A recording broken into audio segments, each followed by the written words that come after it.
Apex Online Racing is sponsored by Elgato, who created this lovely Stream Deck. For more information about the Stream Deck, the link is in the description below.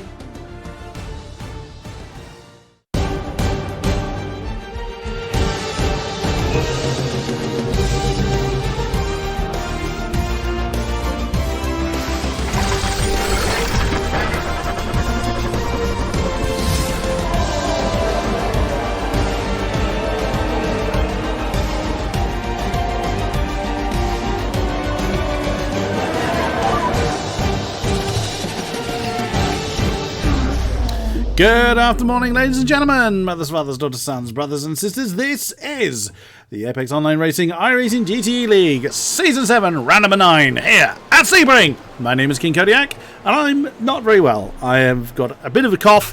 Let's get that out of the way now. I will be coughing and spluttering a fair bit. I apologise in advance for that. Qualifying is underway. Our AMs are leading the way today, so let's see who is representing our AM category for this evening's race. Checking all the necessary parts are working properly. Yes, haven't left myself muted, which I accidentally did on Friday. Move on. Hello Dominic, can't run the cannonball anymore. Never mind. Right, we have got Caspar Reed, the 365 BMW for PCDC Motorsports Red. We have Jamie Smith, the 345 Privateer BMW. We have Thomas Combe, the 371 V3 Racing Red Ford. Our graphics god, the 307 BMW of Nick Domino for PCDC Motorsports. The 342 Frederick Hecker Racing BMW of Jürgen Kleiber. The 336 Ferrari of Anthony Washington for VSR Bravo. The 324 car, I've forgotten which one he's in. He is in the Ford. Couldn't actually tell immediately from that shot. Marco Zelenica, the privateer entrant.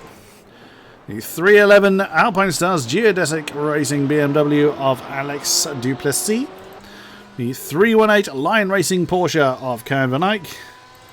The Treble 3 LM Connection Porsche of Daniel Lindholt. The 366 VSR Racing Ferrari of Ben Hitchcock. The 348 BMW for Big Blocks Racing of Philippe Salinar. And first to get a time on the board is the 354 Porsche for PCDC Motorsports Yellow of Joe Myers. Welcome along everybody to this particular race. Should be interesting. Now last time we did Sebring, it was also in the dark. And the preceding practice session was led by Mr. Jared Caroni, but only just, I will add, from Ivo Costa. So, if that's an indication of anything, it looks like Mr. Caroni may not necessarily have things all his own way at the top of the tree for the pros. But we will see. Those unfamiliar with the format, is 1 hour 20 minutes of racing. The three classes, the pros, the params, and the AMs, will come out class by class. They have 8 minutes to do their outlap and set as best a time they can. And it's a fairly long lap here. It's about 155, 154 for the real sharp end. So, you know, just over 2 minutes. They don't have long to get out there and get on with it. Oops, someone's name is blank in the overlay. We'll figure that out as time goes on. One of the programs. As we see Joe Myers, he's done his outlap. What does he get on the board? That is a 157.274. So at the moment, top of the tree. No, never mind. Ben Hitchcock has superseded him with a 56.2. And Philippe Salinar a 57.5. You start to see the representative times come on the board. Oh, Jürgen Kleiber has jumped up into second with a 57.1. And that was, that's a name I forgot to mention. Along with, I can't remember if I actually mentioned Caspar Reed. Apologies there. It's Asan Sila, the privateer entrant 315 Porsche. Quite a lot of AMs with us this evening, which I have no problem with whatsoever. Karen Van Eyck, the AM Championship leader, has jumped up to the top of the tree with a 55.9. That's a very impressive time. Very nicely done, Karen Van Eyck. And of course, we're getting towards the close of the championship now. There's 4 rounds, including this one remaining. It is here Suzuka, Circuit of the Americas, and Road Atlanta is what remains. So any of those big, and there's a couple of big points deficits, could become a little bit impossible for people to overcome. But the championships are still well and truly alive, especially the Pro-Ams. The Pro-Ams is very, very close. But we will go through them when they are on the track.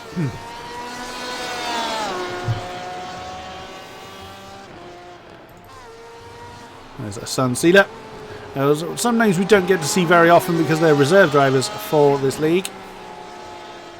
And the nature of iRacing, not everybody has every track, which I can understand with the financial cost that iRacing has.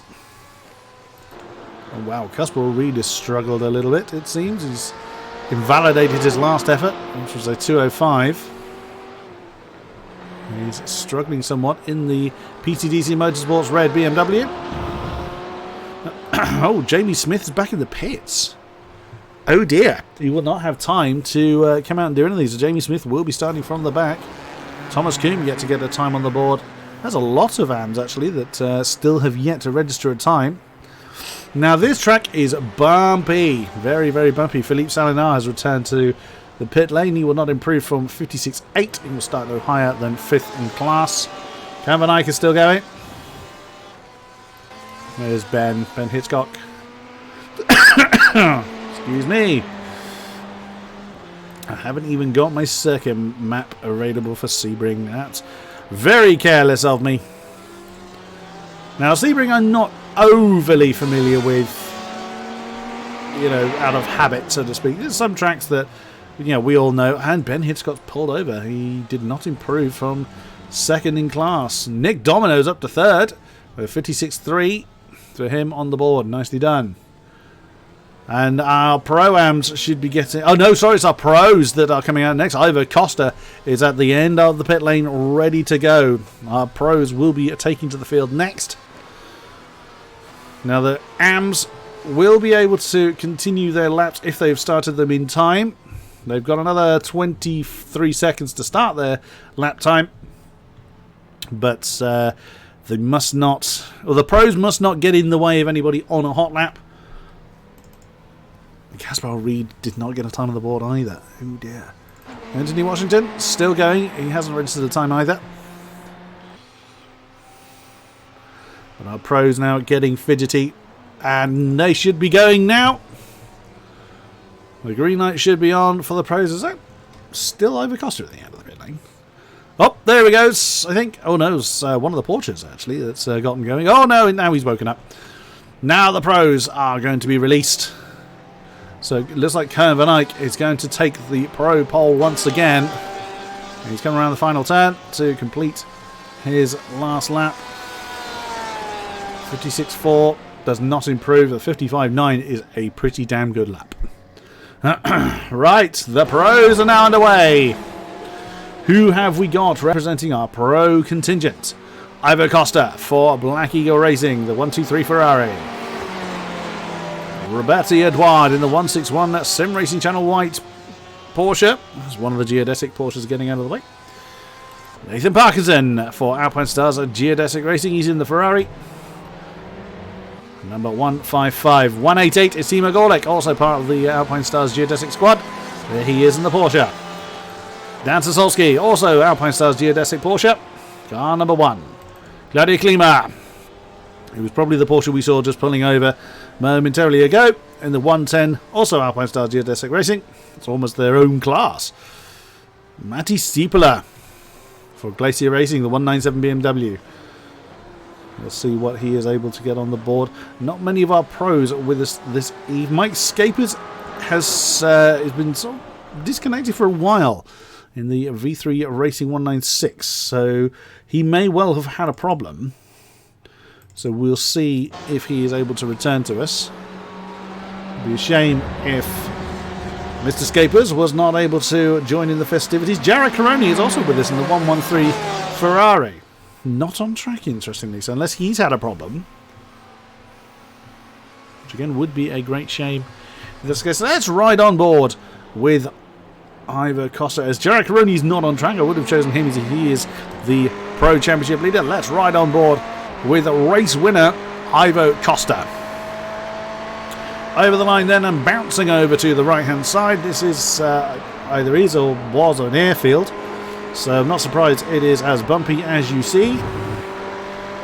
Through the non-existent turn 2 is just a slight kink in the road. Then it is 3, 4 and 5. You can just see how the car is bouncing around, and it's so easy for these bumps to catch our drivers out and spit them off into the dust. Turn 6, the big bend, the long sweeping right-hander as he heads on down to the hairpin. Down through the gears. Now that apex there is pretty flat, but some of them are quite dangerous. I've actually caught quite a nasty one in that 3-4-5 complex, and that actually almost put him on 2 wheels, or it may well have actually put him on 2 wheels. He had to get out of the gas for it. So he's gone through 8 and 9, now 10, 11, 12 and 13 in short succession. There you can see one of the really sharp curbs on the left in particular. It's really nasty there on the apex of 13. Oh, and you see just when Ivo caught that apex a little bit too hard, and the Ferrari got a little bit unsettled. Through 14 as the sun begins to rise. Well, it's been rising for a little while, but you know what it means, getting higher in the sky. Now they are allowed to go that wide on turn 16. And then the long straight, the Allman straight, before they get to Sunset Bend. We'll see. I would imagine there's going to be a fair amount of slipstreaming going on there, but this bend is a little bit strange because you don't start braking until you've already started turning in for it. So we'll see how our drivers handle it. But look how bumpy. That's the most bumpy part of the circuit as far as I know. Through turn 17, and then it is a 1:55.1 for Ivo Costa. Puts him at the top of the pile for now, but still plenty of lap times. And Nathan Parkinson has gone and pinched the top spot in the Ferrari. 1:55 at 0:45. We did see a couple of 54s in the preceding practice session, so we'll see if we start seeing that again. Now, in some places of the track, you can see it's quite narrow where Nathan is. Oh, Matty Siepler. No sooner do I mention that we see a 54. There's a 54.4. That was quicker than we saw in practice.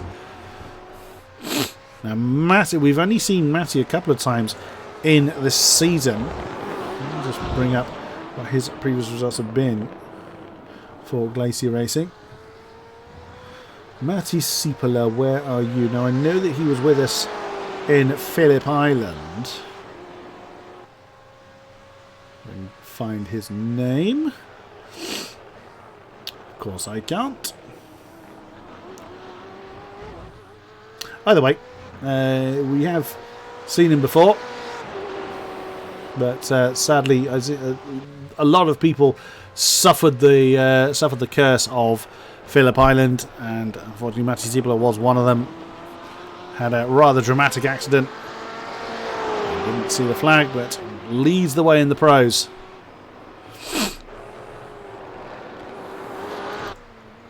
Ivo Costa still third in class. Nathan Parkinson's returned to the pits. Claudio Klima, 1:54.817 in the Porsche for Geodesic. Jumped up to second in class. Still a few pros yet to get a time on the board. Dan Sosolski yet to register a time. We haven't seen Mike Scapers or Jared Caroni come out. Now, I know Jared was in the preceding practice. Not so sure about Mike. May well have had a problem and have been unable to continue. Oh, just as I mentioned that, Dan has just set a time. 1:54.847 in the Geodesic Porsche. 0.03 of a second behind Claudia. 0.3 of a second separates Klima and Siepler. And Matty has pulled over. And he's improved on his pole time of 55.256 for the Glacier Racing BMW. Absolutely amazing. Now half a second. He's coming out again. But he's got time to do practice. He won't he won't have time to get a time lap in, as they only have one more minute before it's the turn of the Pro-Ams. to come out on track. With these new lap times in, Cohen Van Eyck, our AM leader, now in 7th overall.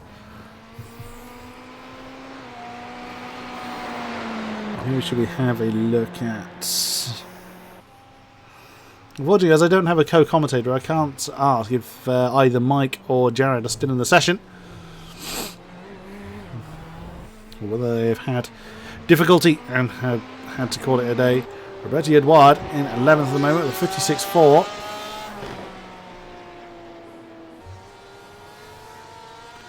Still putting in the distance, putting in the times. And now our Pro-Ams are beginning to get ready.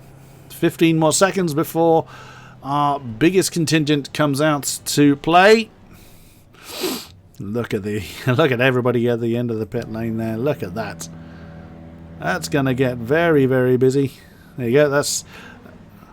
And away they go. The Pro-Ams are now underway. A few of the pros are still going. Ivor Costa is, where is he? That is 11, 12 and 13. No, it isn't. I always do this. That's 15 and 16, so he's coming to the end of his lap. Unfortunately, because I'm not so familiar with Sebring, I will get some of the corner numbers wrong. I always confuse that bit with 12 and 13, which is the 90-degree right-hander that precedes that particular complex. What does Ivo manage to do? His last lap was invalid. His last timed lap was a 55.1. And it's going to be a 54.804 for Ivor Costa. Puts him in second. Still half a second separates him and Matti Siepeler. I think... Roberto Edouard is still out there for the pros as well. All of our Pro-Ams, or most of our Pro-Ams at least, have now come out. What does Edouard manage to get on the board? 156.4, his last timed lap. Previous one was invalid. And it's in the pits. He was done no higher than 11th. Let's run through our Pro-Ams then. Kenny Martinson, the only member of the Pro-Am division that has won more than one race in class. He's won the last two, actually. Silverstone and Road America. Christopher Pfeffer in the 263 VSR Alpha Porsche. We have Liam McNinch in the 264 Mayella HCR Yamaha Ferrari. Scott McCracken in the 208 Mayella HCR Scuderia Ferrari. We have Marvin Sleeman in the 241 Online Racing Porsche. Sarah Dove in the 200 AOR Hime Ford. Alex Bennett in the 250 Conrad Tepper Alliance Ferrari. The 286 Porsche of Sylvia Moraine for VEC Sim Racing. 214 is our current leader of the Pro-Ams. It is the Alpinestars Geodesic BMW of Andrew Langham Service. The 221 VC Racing Porsche of Morgan Van Arnes. The 279 Privateer BMW of Robin DeVille. The treble 2 AOR Yellow. Oh, it's Evan's name again. I'm sure he had a blank name last time, actually. There's Evan Imre. 298 is the Big Blocks Racing Porsche of Regis Lamick. 216, the AOR Hime Ferrari of Alexander Waldo. 219, the Bushwing Racing Porsche of Daniel Page. And the 274 VEC Sim Racing Cyan Ferrari of Sebastian Riethmüller. That is our Pro-Am contingent.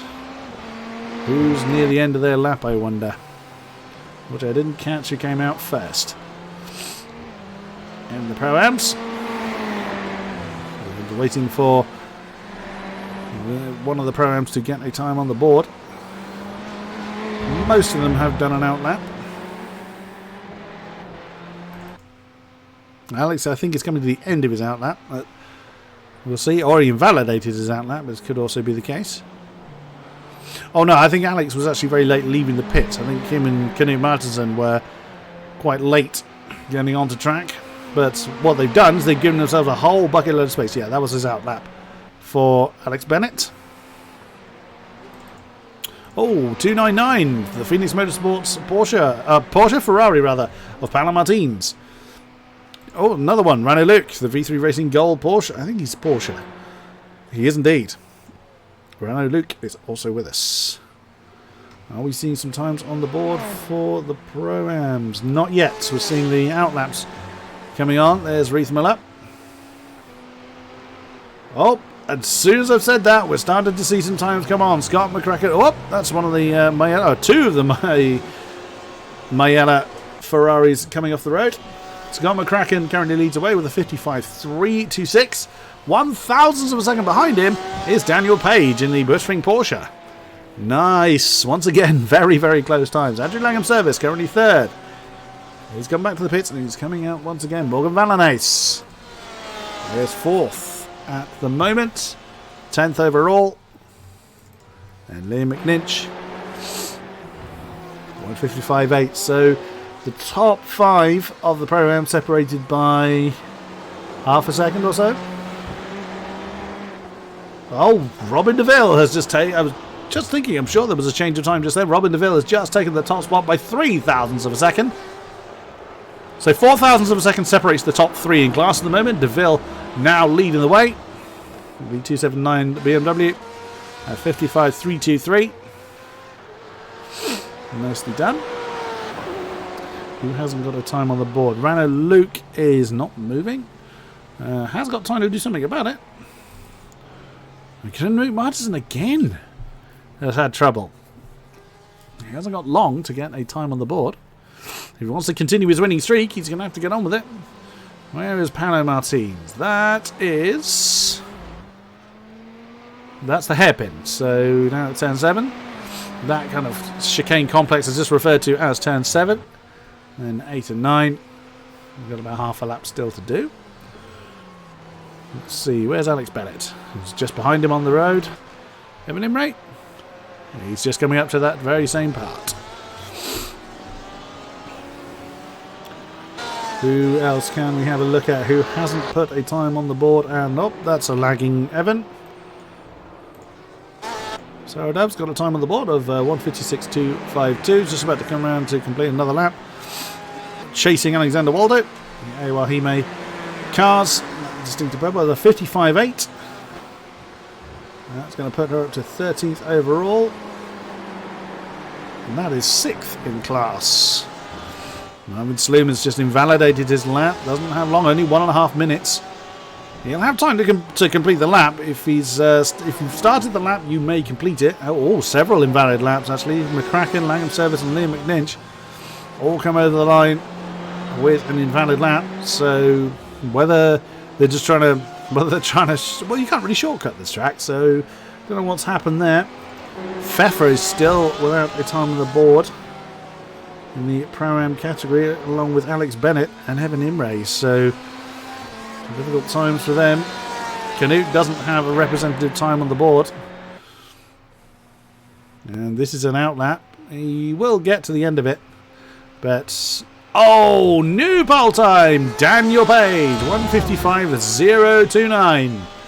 5th overall. Very nice. That actually is quicker than Nathan Parkinson from the pros. And that gives him a gap of about 0.3 of a second from Robin DeVille, who is back in the pits. So he will... Robin DeVille certainly won't improve. And McCracken's just gone back. He won't improve from where he currently sits in 3rd. Nicely done from Daniel Page, and still going. He's on the back straight, so he's about to complete this particular lap. Sarah Dove has returned to the pit. She will start no higher than 6th. Reith Miller just behind her in 7th. Can Daniel Page improve? No, he's not going to improve on this lap. And the checkered flag is out. Oh, Daniel Page narrowly didn't beat the... was beaten by the flag by literally about a second or two. So, Daniel Page with an impressive 55.0 on the board. Who's still going? Morgan Valanace for VC Racing.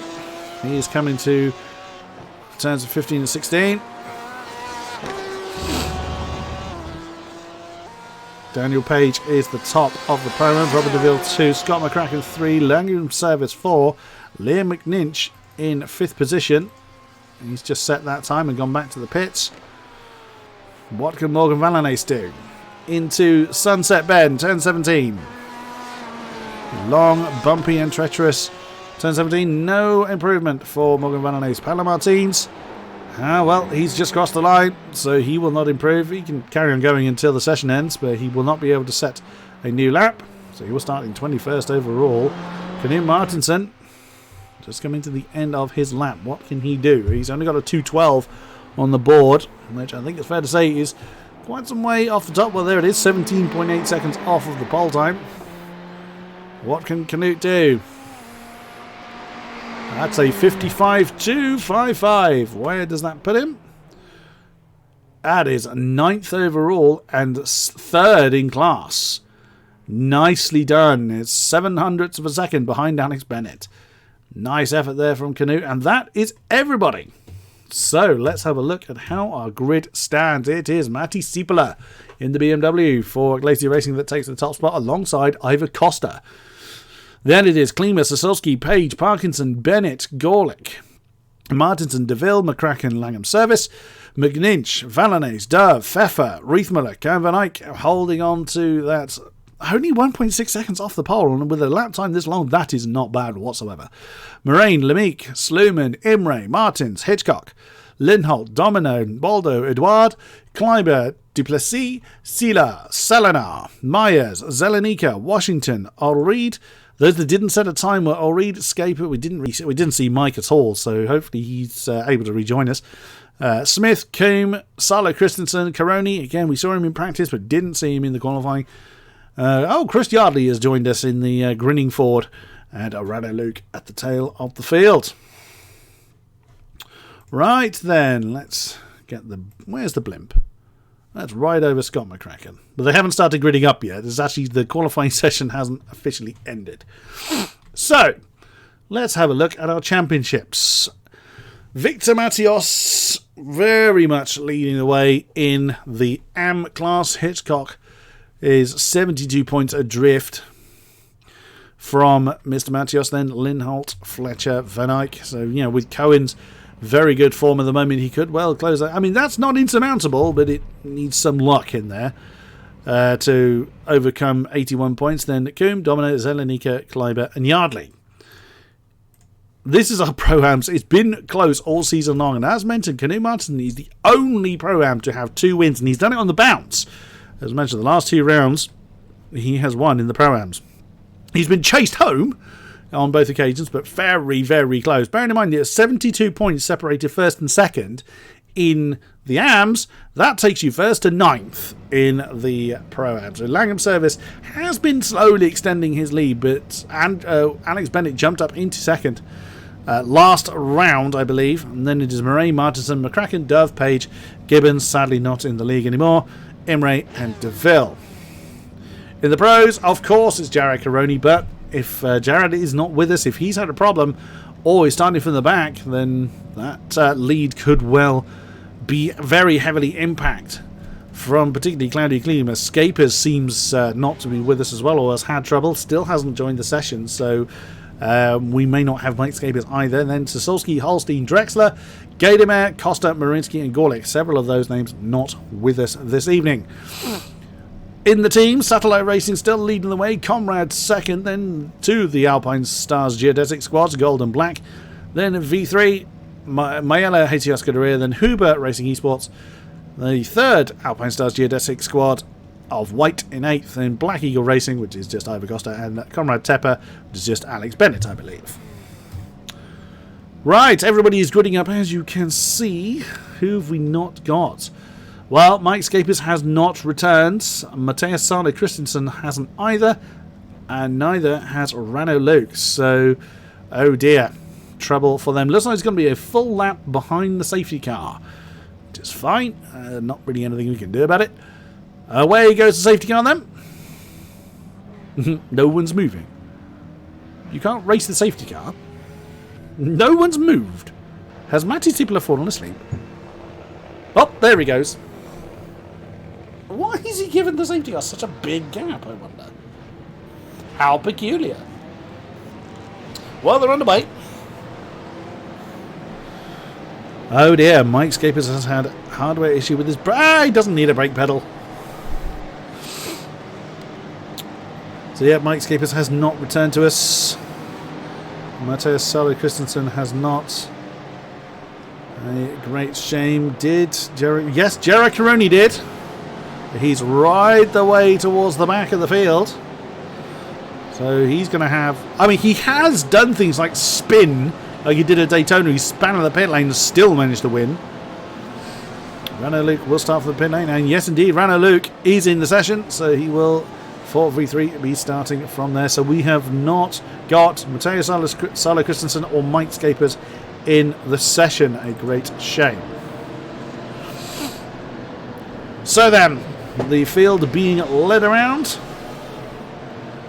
They're coming into... That's the hairpin, so turn 7.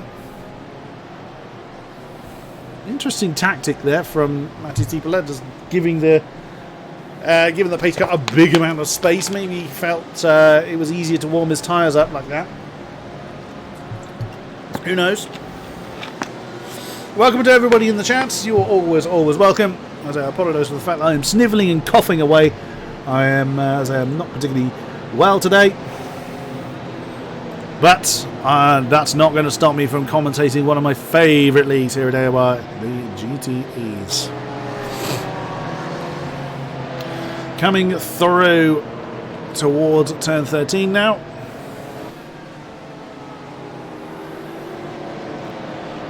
Now, in previous leagues, when the pace car, not for iRacing, but when the pace car was driven by a person, I have actually tried to do that.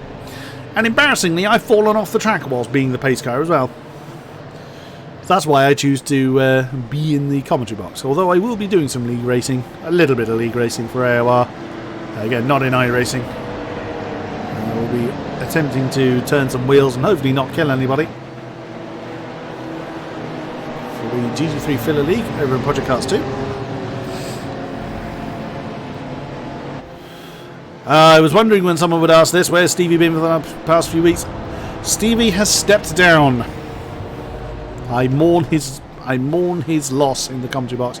He has stepped down from his moderating duties, and he hasn't technically stepped down from the commentary box, but real life gets in the way for him. So essentially, he stepped down, but I would love for the fact he was always welcome to join me. It's always a great pleasure to have him with me, but he has chosen to... oh, and the sun has miraculously changed colour. Wow. Strange things go on in America, and Ivo's killing the cones already. So that's what's happened to Mr. Stevie. Right. As the pace car is going to turn in. The lights will go green, and we are racing here in Sebring. What are our field going to do? 3 wide as they are heading towards turn 1. Costa, Klima and Sasulski in that 3 wide pack. Sipula has had a decent start. It's always difficult to kind of keep an eye on everybody. There's 41 cars, including Ranolik. So, oh, that was impact. That looked like Klima just went into the back of Sasulski. Don't hit your own teammate. Oh, we've got someone that is stationary.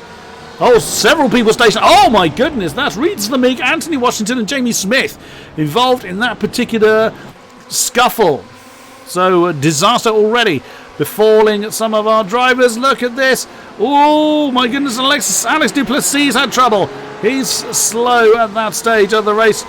The top 3 look like they're breaking away a little bit. Let's look further back. This is side by side there. That's Steve McGonick and Alex Bennett.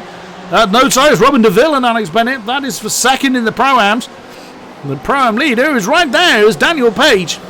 Has had a cracking start in the Bush Street Porsche. Up into 5th at the moment. I think it's now safe for us to turn the overlay on. Here we go then. As the early craziness, I think, has sorted itself out. Oh dear, Nick Domino is in great trouble. Right the way down there. 3.6 off the back of anybody. So disaster's fallen him. Anthony Washington, we saw, was involved in that particular early crash. Karen Van Eyck's just lost a spot to Paolo Martins. Ben Hitchcock has actually taken the AM lead from Cohen. That's 18th overall, as you can see. That's Sebastian Riesmuller, beg your pardon, directly ahead of him. Right. Matty Siepel is starting to get a little bit of distance between himself and Dan Sasulski. Yeah, geodesic Porsches keeping the pressure on now. This is going to be a race of slipstreaming mainly. There's not too many really big heavy braking zones, but It's also going to be this is a track that our drivers really need to concentrate, because those bumps will kill you at any given opportunity. You take your eye off the ball just for a second, which is very easy to do because it's a very fast track here in Sebring. The bumps will just spit you out. And some of those curbs, we were watching Ivor Costa there, you just saw Ivor run over the exit of turn 5. It's not particularly bad on that one because it's an outside curb, but you catch an inside one wrong, it will not necessarily roll you over, but it will just, pitch your car into the air. You'll go wiggling around on 2 wheels and could well have trouble as a result. Where is Jarrad? How's he doing? There he is in 24th, in the midst of a big old pack of cars there. Let's get on the chopper cam, let's find him. He's in the Ferrari behind the 2 Porsches. That is Karen Van Eyck to his left, and Roberti Edouard already ahead. This will be a fairly straightforward manoeuvre for Jarrad Karoni. That's coming into turn 7, I think that is. No, that's turn 13. And that's 23rd then for Karoni. He's 13 seconds off the lead. But, I mean, if anybody can close that down, certainly Jarrad Karoni can. Wow, Siepler really threw his car into turn 14. Pretty hard there. I thought the tyres were going to let go. Oh, Klima getting fidgety behind Sosowski. Ivor Costa's broken free of the Pro-Am leader, Daniel Page. There is Page. Oh, look at this big old train. I love it when we get these shots. Gorlick and Bennett have swapped round. Page and Parkinson have swapped round. Neither of them are in the same class, so they're not going to fight that too hard. Robin DeVille has just lost the position to Timo Gorlick. Oh, now that is very early. Did Klima have a problem? Now, we did see Klima nudge the back of Dan Sosowski earlier. Did that give him? It wasn't a particularly bad hit, as that's Daniel Page losing that spot to Nathan Parkinson. There's no way Klima's going to be able to survive that long. What's going on with Andrew Langham's service? That's Knut Martinsen going through. Oh, the Ferrari, the AOR yellow Ferrari, has managed to get through on the geodesic BMW. That is for 4th in class. There's a DeVille and Bennett. The next 2 that Knut's going to have to deal with. The leader in class isn't that far up the road from the 220 Ferrari. It's about, let's have a quick look, about 3.2 seconds separates the 1st to 4th in the Pro-Ams.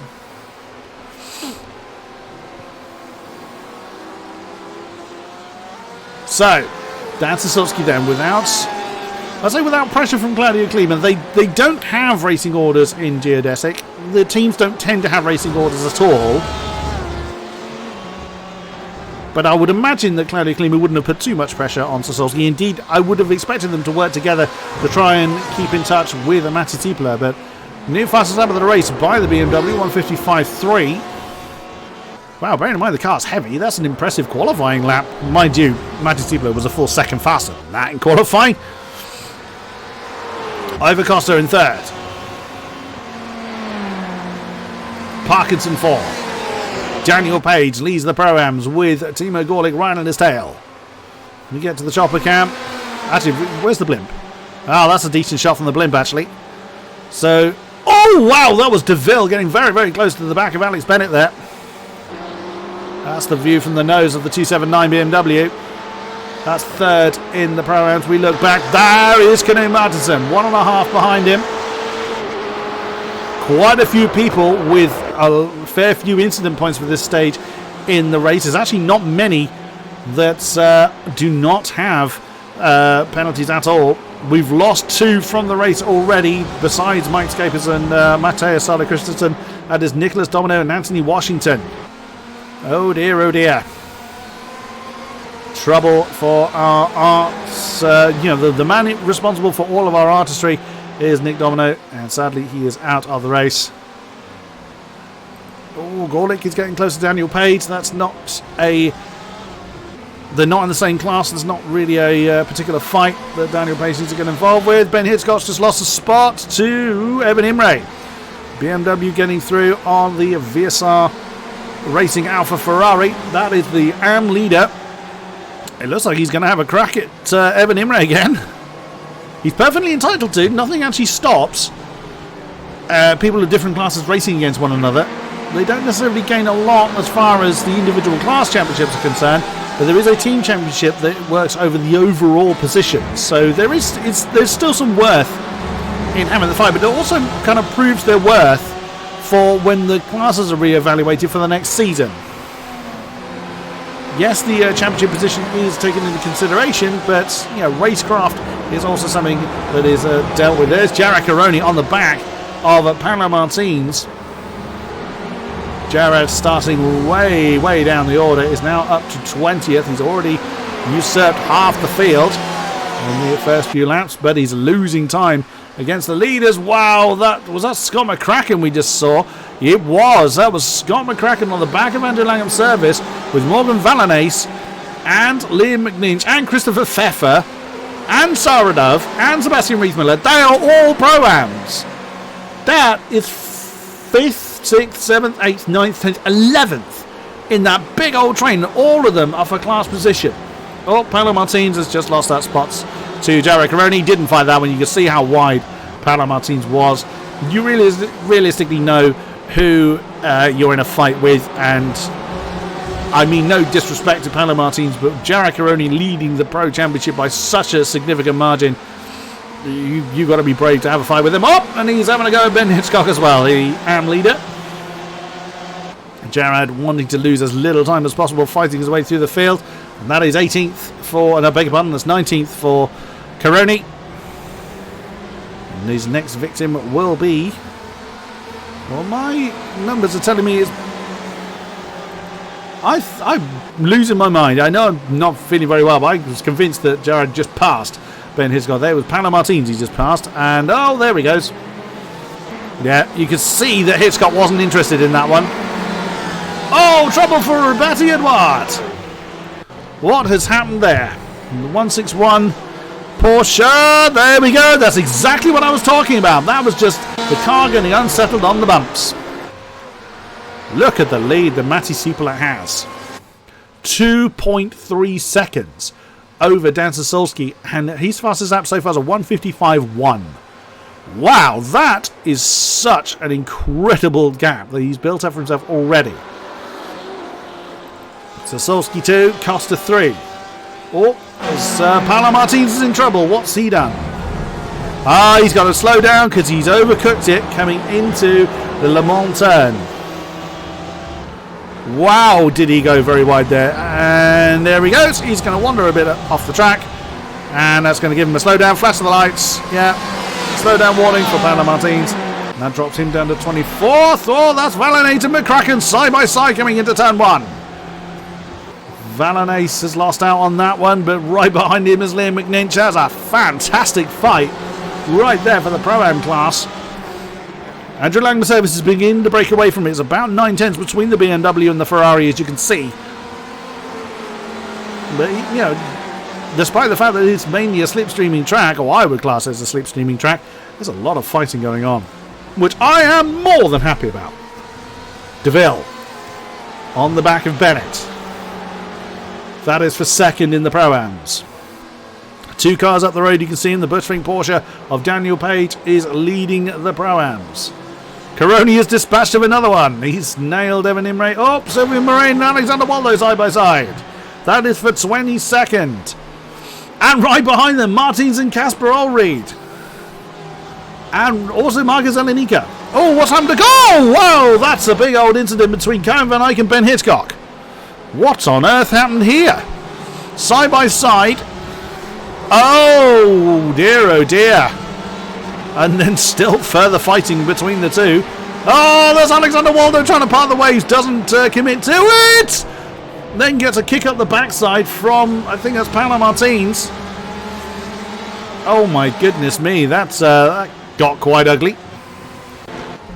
That's how they look now. Evan Imre has lost the spot. Oh, he's done it again. Well, he hasn't done it again. He's done exactly what we've seen. Oh no, he actually hit the apex a little bit too hard, skimmed the wall, and has lost that spot to Marvin Sleeman. Oh, look at that pack right behind him. He does not want to be involved in that. Nathan Parkinson is right with Ivo Costa. That is a battle for third. Ivo Costa in the Black Eagle Racing at Ferrari. Oh wow, Nathan gained almost a full second on Ivo Costa last time around. The geodesic Ferrari really getting his foot down now. Oh, another change of position. That's Jarek Aroni gaining another one. He's overtaken Sebastian Riethmüller. He's actually right on board with Jarek Aroni. There's Sarah Dove in the 200 Ford. I wouldn't be surprised if Sarah doesn't find this one, but Jared has just been absolutely alive. There we go. He's going to cut to the inside, and Sarah backs out of that. But the more Jared's having to do... Oh! Sebastian Riethmüller. Talk about opportunistic. Look at that! He saw that Sarah Dove had backed out to let Jarek Aroni through. What a great move from the 274 VEC Sim Racing Cyan Ferrari. Brilliant effort. Top, second and third, still very close. Page and Gorlick. So Timo Gorlick in the geodesic Porsche still hasn't found a way past the Bushfink Porsche. Now, Page is under no obligation to let him go. They're not. So that is a battle for position. Oh, trouble! Paolo Martins! The Phoenix Motorsports Ferrari, what's happened? There you go once again. The bumps and just a tiny bit of gravel pitched him towards the wall. He kept it out of the wall, but that's dropped him right the way down. Oh, and that is Alex Duplessis. He was side by side with Thomas Kuhn in the V3 Ford right behind. Oh, wow. Scott McCracken really wide coming into that final turn. What happened there? He was just turned in too late. So, okay, so Scott McCracken's drafting off the back of Andrew Langham's service. Flash of the lights, and then he's just gone too deep.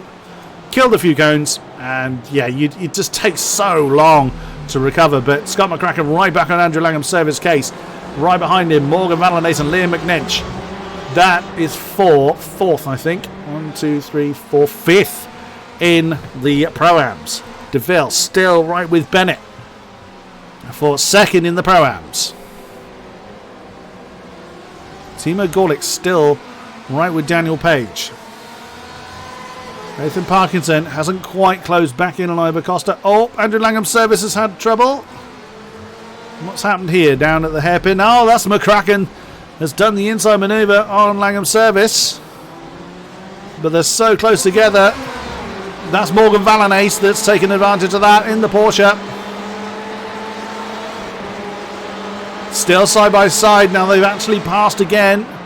Oh, that is Liam McNinch. Oh, what a move from Andrew Langham's service to retake that 11th spot. Round the outside of the Porsche. That was brilliantly done. Very, very nice as they settle back into that rhythm. Jarek Aroni almost side by side with Liam McNinch. He's just trying everything he can to lose as little amount of time as possible. Yeah, Jarek Aroni couldn't sit in the slipstream for any longer than he did there because he was already too close. Firm but fair. That's 13th now for Jarek Aroni. But leader 155.155 is the fastest lap that Matt Stiepler has. Goodness me. So, need to get a bit closer. Easy for me to say. Need to get a bit closer to really start to get involved in that slipstreaming effect. Oh wow, we've got a few people on 10 incidents already. Ivor Costa is one of them, amazingly. He's already hit halfway in the incident limit. As soon as they hit 20, they are out. The other one is Cohen van Eyck. Second in the AMs. He's chasing the AM leader, Ben Hitchcock. Few people still have 0. Unsurprisingly, Matt Stiepler is one of them. Daniel Page, our Pro-Am leader. Kenny Martinson is always famous for having 0. What's happened to Langham's service?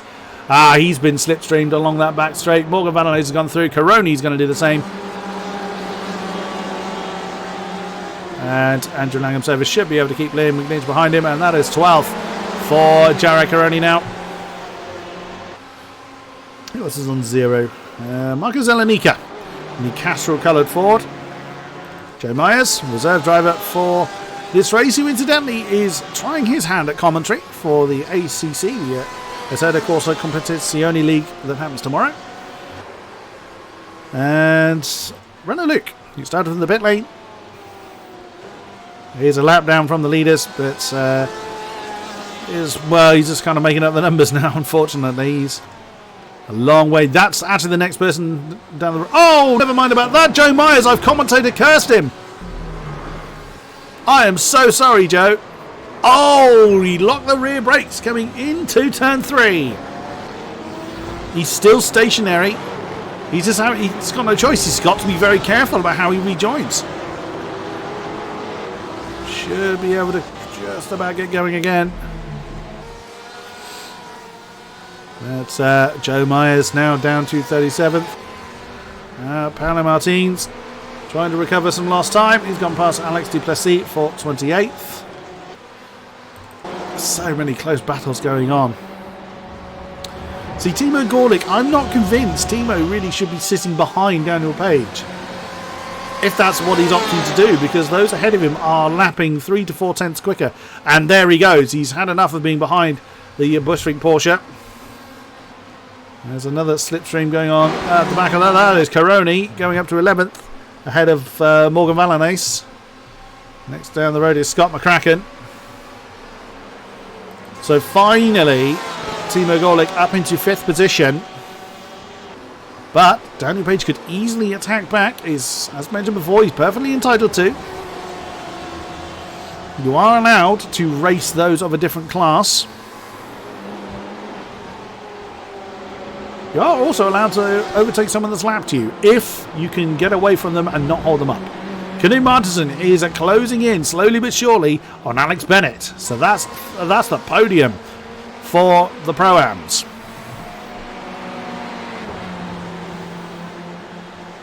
There's a battle forming there. Oh, I thought they were going a bit slow there. Well, they would do, because that's the hairpin. That's turn 7. Of course they're going to go slowly through there.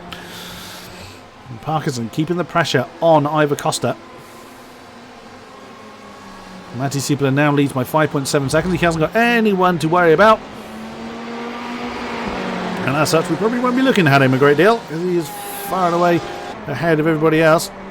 Oh dear, damage on the back of Ivor Costa's car. That's not the original shape of the back of the Ferrari. How much of a difference that'll be making, I'm afraid I couldn't tell you. I mean, he's still getting the low 56s. So it may be enough to prevent him chasing off after Dan Sosowski, but it's certainly... He's got enough to keep Nathan Parkinson at bay, because Nathan's been behind him for quite some time.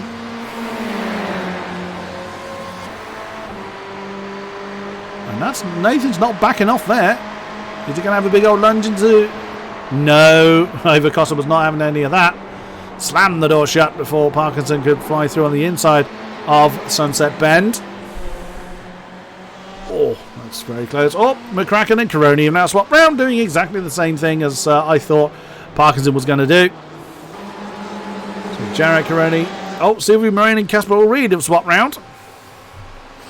And that's the BMW and Porsche at the back of this particular train. That's Alexander Waldo just going through the shop. That's our AM lead.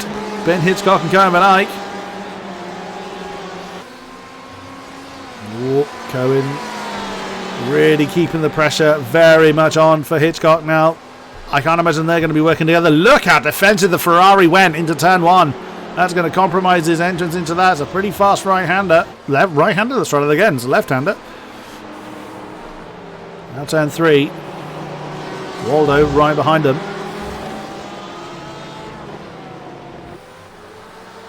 Also bearing in mind that Claudio Klima came into the pits very early on. Oh, that's Alex Duplessis losing a spot to Regis the Meek. Nice inside manoeuvre for the Big Blocks 298 Porsche. Oh, trouble for Thomas Kuhn. That is the V3 Ford. Oh, impact there with Claudio Klima. Oh dear, oh dear. Oh, that's a big old squabble. That is Casper O'Reed and Cohen Van Eyck. Alexander Waldo has gone up past Cohen. has Ben Hitchcock already ahead of him.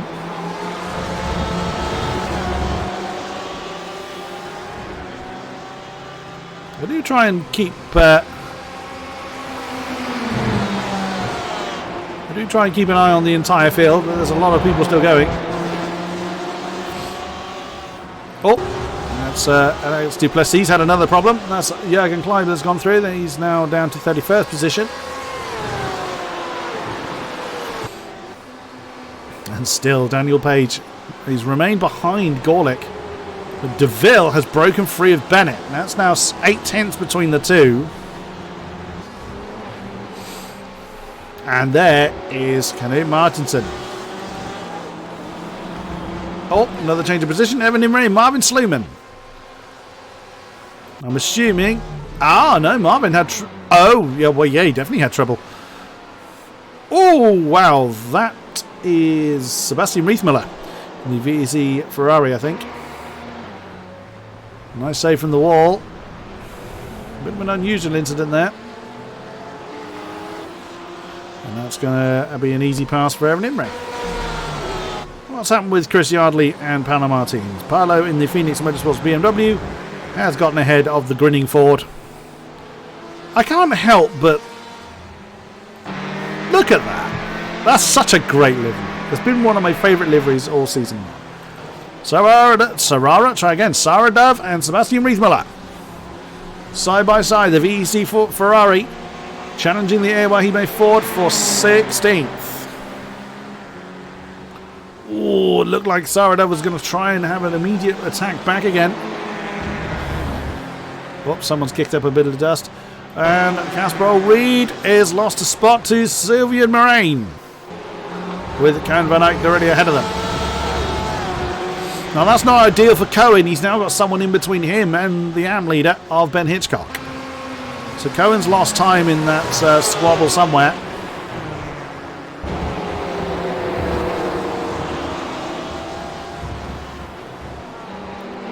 Still they fight. Oh, is this going to be a slipstream for Sarah? No, she's left that very late but couldn't pull alongside. Whoa, steady. I think she compromised her own entry into turn 17 there. That's cost her a good few tenths off the back of Riethmüller. That's Moraine and Casper Reed again. Swapping back round through that final turn. Is the VEC Sim Racing Porsche going to have a go at the BMW into turn 1? Oh, he's sizing up the move. And Reed is giving him the space. Still side by side. That's probably going to resolve itself at turn 3.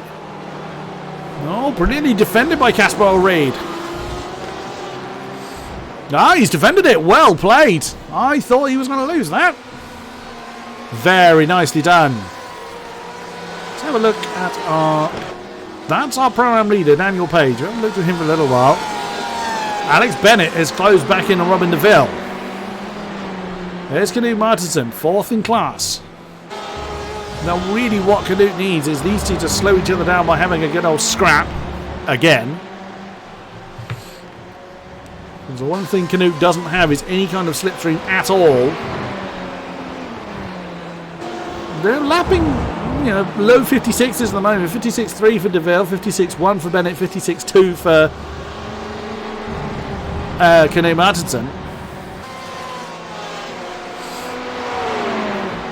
Although saying that, DeVille feeling the need to defend very early, coming down the Ormond Straight. That should be job done. You're not really going to make... Oh, and that's forced Bennett miles wide.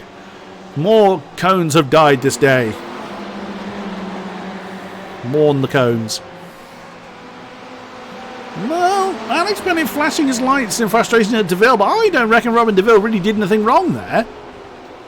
All DeVille did was defend very early. I don't really think that Bennett should feel too aggrieved by that. Looked fairly straightforward. But that's going to help Knut Martinsson get back involved in this three-way fight. And because they're fighting, that's cost them both. Well, it's cost DeVille and Bennett about 8/10 on Knut Martinsson. So expect that battle to get very heated very soon. Parkinson is getting close to Costa again. That is for 3rd. Oh, goodness me. That's not a common overtaking spot. Where they are, that is through turns 8, 9. And Parkinson's got him. Now, whether Costa let him go. But Parkinson committed to that very early on. And has got the move done. That was brilliantly driven from Nathan Parkinson. But now finds himself 6.5 seconds down the road from Dan Sasolski, who in turn is 6.2 seconds down the road from Matti Sipola. Who shall we have a look at? I get the feeling that Parkinson is now going to run off and leave Ivo behind him, but we will see. Amazingly, the Pro-Am leader still has 0 incident points. Even our race leader hasn't managed to achieve that. Matti Sipola has managed to get 1 on the board. Is he no one anywhere near him? Daniel Page still with 0. A great effort there, but look at that. That's the first 4 in the Pro-Ams in that one shot. Actually, McCracken's not too far back. That's the next 1, 2, 3, 4, 5, 6 if you include Reith Miller right at the top of the shot. So many Pro-Ams actually not that far apart. Whoops, that looks like a Ford wandering too wide. There will be Marcus Elenica. I was going a little bit too deep off of turn 16. He's given himself an incident point for doing that. Where is Jarrad? There he is. He's catching the back of that DeVille Bennett Martinson pack. 55.4 now is Jarrad's best lap. That is one of the quickest laps of the race. Beaten only by Matti Sipola, I think. Yep. Matti Sipola, our race leader, is the only man quicker than Jarrad Karoni. I wonder what happened to Jarrad. He was in the practice session, but just didn't set a lap in qualifying. And as far as I know, he wasn't serving a penalty. Well, hopefully we get a chance to chat to Jarrad. Oh, that pack is getting very close. DeVille has caught up a little bit with Page as well.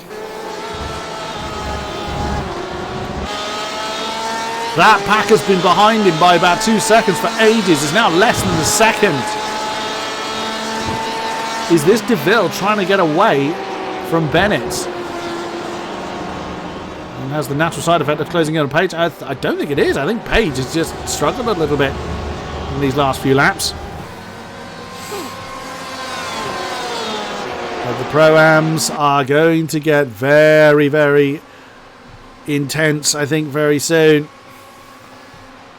Might have said that already. Well, shall we have a look at Canute? He's pretty close to Alex Bennett. Alex has lost a bit of time on Robin DeVille. I think DeVille has just got his foot down in this lap. And there we go. That's what 7/10 looks like. So Page to Gorlick is about the same as it is DeVille to Page. And that is someone in the pits. That's why it was Thomas Coombe in the V3 Ford. Ouch.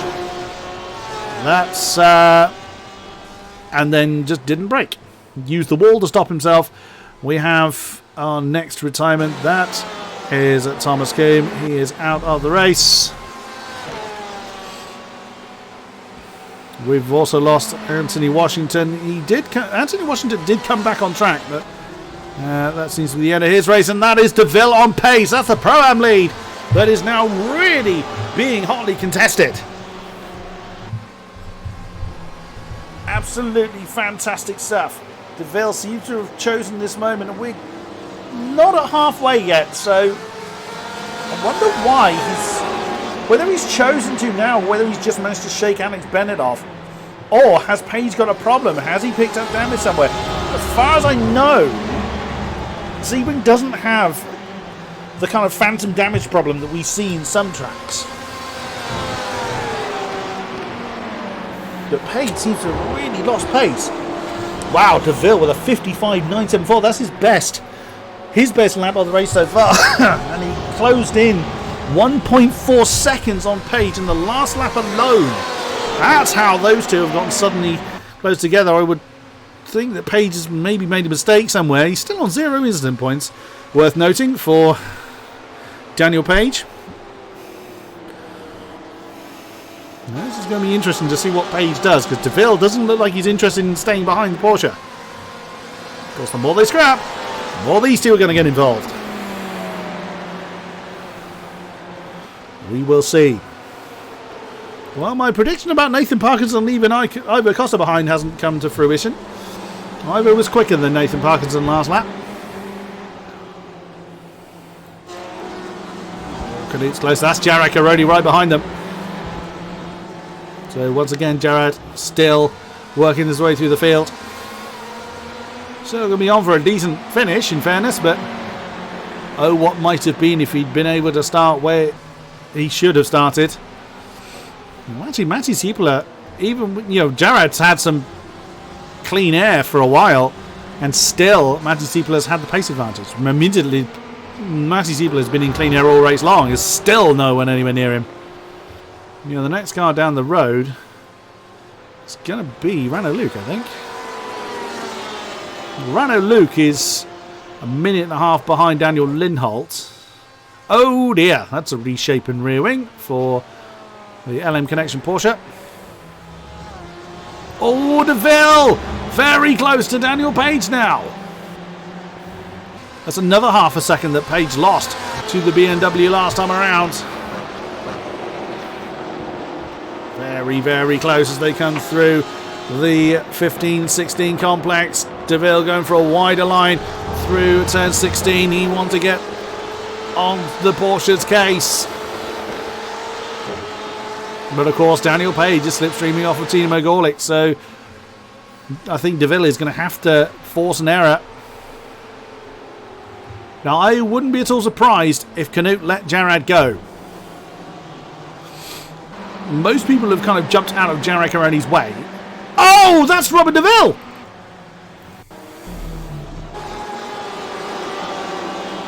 And there you go. The bumps just caught him out. And more cone death. And that's dropped DeVille all the way down to 15th overall. But that does give Canute Martinson. And there you go, exactly as I said. Evan Imre's come in. Fair enough. Now's a decent time to be thinking about pit stops, I'd have thought. Claudio Klima doing a very, very early stop. We'll see how long Evan's in the pit lane for, because Claudio Klima was in there for 49.7 seconds. Oh no, that's Daniel Page! Daniel Page! Right as we were looking at him. I can't get his name because he keeps moving. Now what happened here? So he's lost the back of Timo Gorlick. He lost his immediate chaser of Robin DeVille. Oh, he just went in too hard at turn, I think it was turn 13. No, that would have been turn 7 because I'm now at turn 13.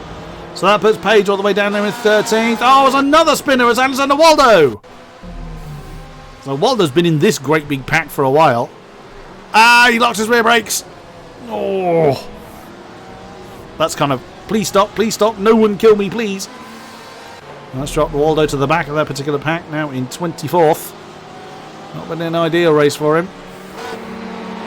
Caroni's now on Alex Bennett. Alex Bennett now our Pro-Am leader. And Canute's not that far behind.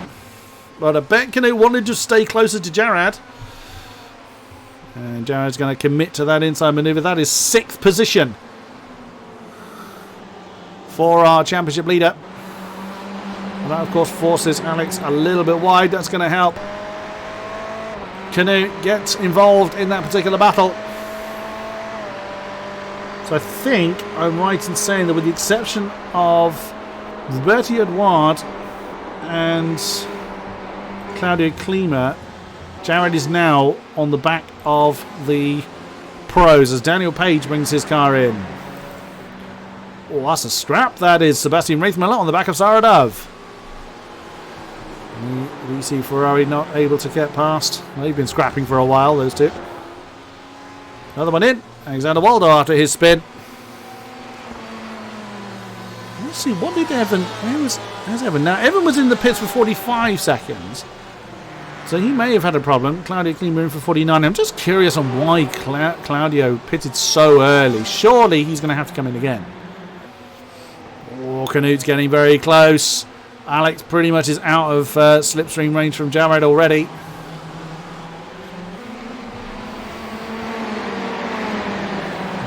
Canute wants to continue his class winning streak.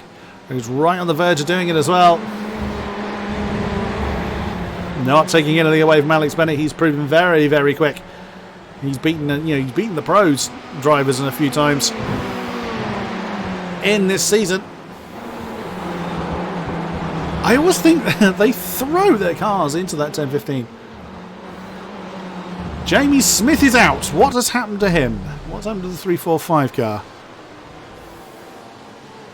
He just disappeared.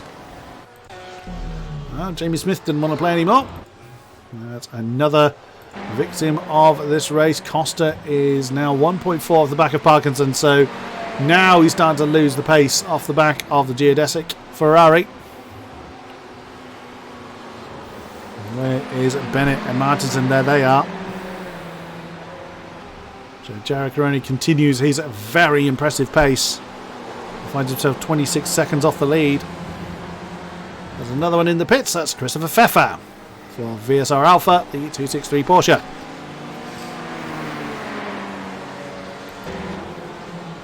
Where's our AM battle? Let's have a look at our AMs. There it is. Ben Hitchcock and Karen Van Eyck still having a fight for the AM lead.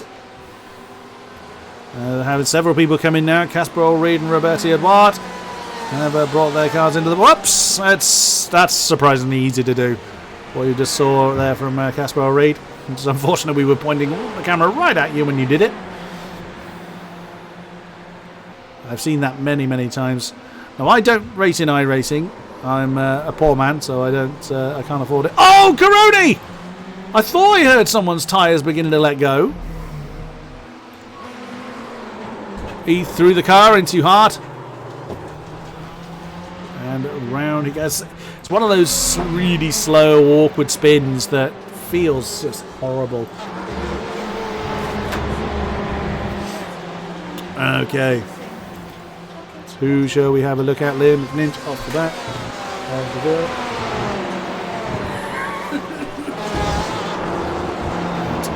That is 4. 1, 2, 3, 4, 5th in class. That particular battle. No, the kind of incident points seem to have settled down. 11 is our highest count, which several people have. Yours has just come in. Daniel Linholt and Philippe Saninar have brought their cars in. A long stop for Saninar. He's been in there over a minute now. Oh, Andrew Langham service. Oh, that's why he's coming in. Is Morgan Valanace directly ahead of him.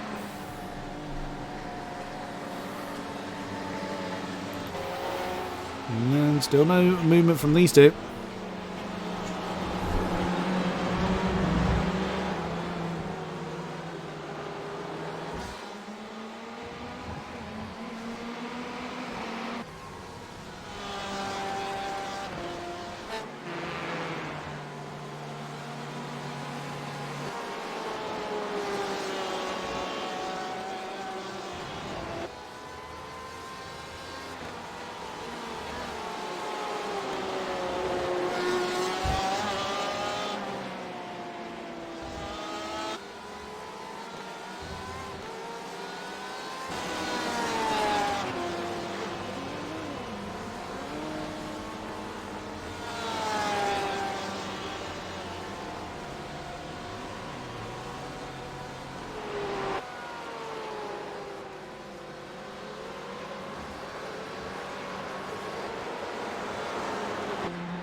Realised I've had my microphone muted for the last few sentences. There's things going on here, that's why I had to mute the microphone. So Supala has brought his car in, the race leader. So Dan Sosowski has taken over the race lead. Unfortunately, my wife has had to answer an errand, that's why I had to mute in the first place. Timo Gorlick is in. Alex Bennett is in. So that saves Kenny Martinson having to kind of force the issue for the Pro-Am lead. So he's doing what Kevin Van Eyck is trying to do in the AMs. And do a contra strategy to the one he's been fighting for so long. Of course, we're going to put Matty Siepler in a bit of traffic, but I wouldn't be so surprised if by the time he catches everybody ahead of him, they all just jump into pit lane anyway. We will see. 46.7 seconds, fairly standard stop for Siepler. So Canute leading the way in. Scott McCracken followed him as well, actually. So 3.4 seconds further down the road is Scott McCracken. There's so many people coming in the pits now, I can't even read them all out.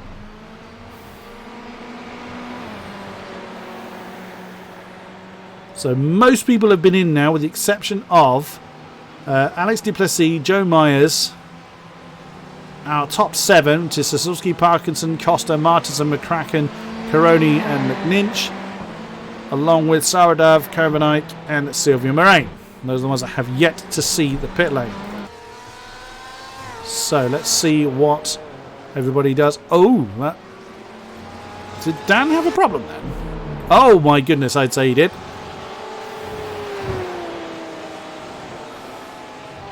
What happened here? Oh, he got that all kinds of wrong. Yeah, you got that all wrong, Mr. Sosolski. And that's put Nathan Parkinson right on your case. I bet you Sosolski is about to run out of fuel. I bet you that's why he had to do that. So the top 3 in. Canoe. Yeah, he's coming in. He's taking that very tight line. McCracken. Yep. Caroni. Indeed. And McNinch.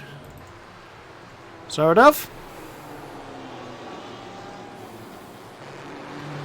What does the AOR Hime 4 do? Yep, she's in. Along with Karen Van Eyck. I imagine our AM leader's going to come in. And indeed he does. Sylvia Moraine does not. Ah, Matty Siebler back up into the lead. Surprised is no one.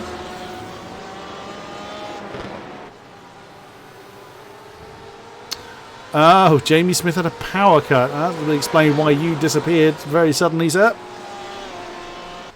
Yeah, a shame. AM champion from last season just has not had the luck on your side. Right, where is Canute? Canute did indeed jump Alex Bennett by 2.1 seconds. His pit stop was 1.4 seconds quicker than Alex Bennett. So the AOR Yellow Ferrari leads the AM class. Ivo Costa is right back with Nathan Parkinson. That battle resumes. That's Dan Sosolski right behind them. So there's a battle for second in the pros. What about the AMs? Yep, Coven I did it by 2.7 seconds over Ben Hitchcock. So the Online Racing Porsche is indeed ahead of the VSR Alpha Ferrari. So the overcut for both the Pro-Ams and the AMs worked brilliantly well. Sylvia Moraine shorties. Sylvia Moraine is lagging. I would think Sylvia's going to come in this time. He's the only man that hasn't. Rano Luke has been through the pits again. Bearing in mind that he started in the pit lane. So everybody except for Sylvia Moraine has seen the pit lane. Look at this. That's Ivo Costa on Parkinson. Now we're going to see the strategy element thrown out the window and far more of the right foot used. Look at the top of the shot. That's Bennett on Kinnear Martinson. Alex Bennett is closing in pretty quickly. We'll have a look at them in a minute. And yeah, there is Sylvia Moraine. I thought Alex was flashing his lights there, but he's not. It's just the way that the lights look on my screen. Alex Bennett has closed in on Kenny Martinson. As they now settle into 7th and 8th overall with the Sylvia Moraine's pit stop. What a great scrap we've got here for second in class. Matty Siepler now 20 seconds down the road. Jared Caroni is now in 9th behind the Pro-Am battle lead. He's already passed them once. Unfortunately had that half spin that put him out of contention. Where's Sylvia Murray going to reappear? There's Evan Imre and Marvin Sleeman going to come through, along with Cohen Van Eyck. So Sylvian is probably going to appear. There's Ben Hitchcock. And Sylvia Murray filters in 22nd position, right ahead of the second place AM driver. Oh, that's Sasolski looking to knock over Costa off the podium. Ivo Costa with that wounded Black Eagle Ferrari in a geodesic sandwich at the moment. Dan Sasolski had the longest pit stop of this trio by about 2.5 seconds. So Dan losing a fair chunk of time in the pit lane. The race continues. Oh, is this an opportunity for Sasolski? I think that damage is just proving too much for Ivo Costa to have to try and handle. Yeah, Sasolski's going to draw alongside. Costa knows he's there, gives him the racing room, and that is there. There's no way you can defend against that. Costa on 12 incident points. Claudia Klima on 13. There is Claudia Klima. Bear in mind he pitted, and there, yeah, as I thought, he's had to come in again. He pitted very early on. Maybe he had damage to his car, but that's going to drop Claudia Klima right the way down. Well, probably to one of the last positions again.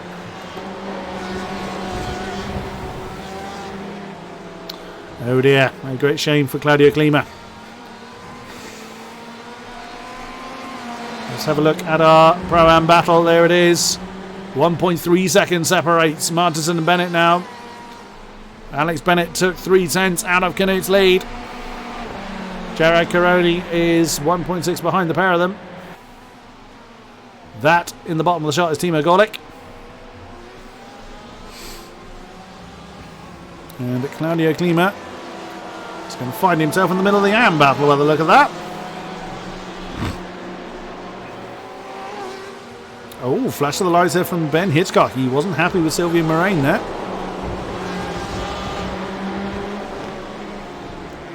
Oh, Marvin Sluman and Evan Imre are in a fight for 18th position. Marvin's got to be careful. He's on 13 incident points. Several people are. Ivo Costa, Sarah Dove, Marvin Sluman and Claudia Klima all on 13. Alex Duplessis on 15. So not much left to deal with. That's Joe Myers already ahead of him. Oh, wow, Alex really deep into turn one. It's going to cost him a whole load of time on Joe. Oh, so I thought Sasolski was pulling alongside Parkinson then. But Ivo has just got no answer to the Alpine Stars crew. And we didn't see what happened to Ivo Costa, but that damage has been there a long, long time. Dan Sasolski looking to demote Nathan Parkinson a spot. Mayonnaise and McCracken still fairly close together. And Bennett took another 10th out of Canute Martinson. Now Jared Caroni is going to play a part in this. Whether Bennett feels the need to fight Caroni. Oh, what's happened with Ben Hitchcock? Claudia Klima's gone past him as all. And Claudia very, very wide coming through that last turn, but Ben doesn't choose to fight that one. Don't blame him. Dan Sasolski challenging for that second spot, piling the pressure on.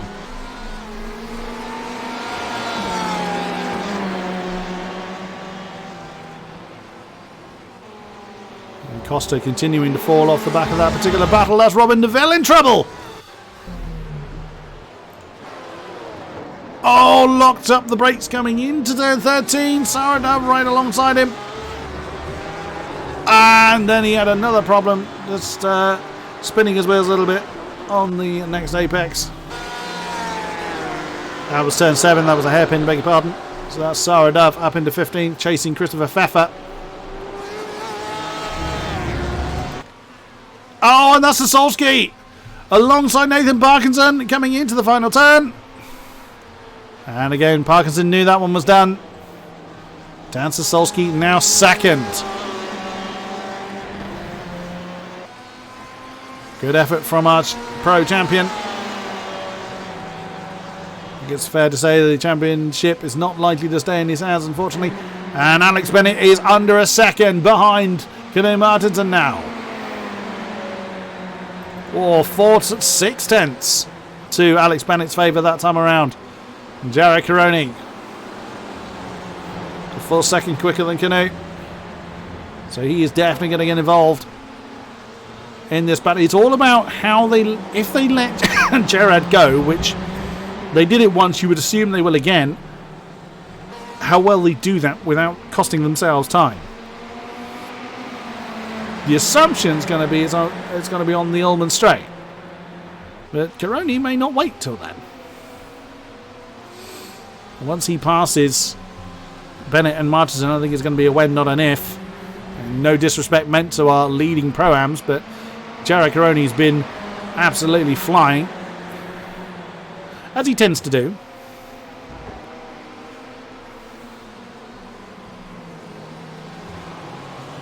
Oh, wow, very close to the tail of Alex Bennett. Alex isn't really doing anything to block Jared Caroni, it's just they happen to be in the same bit of track.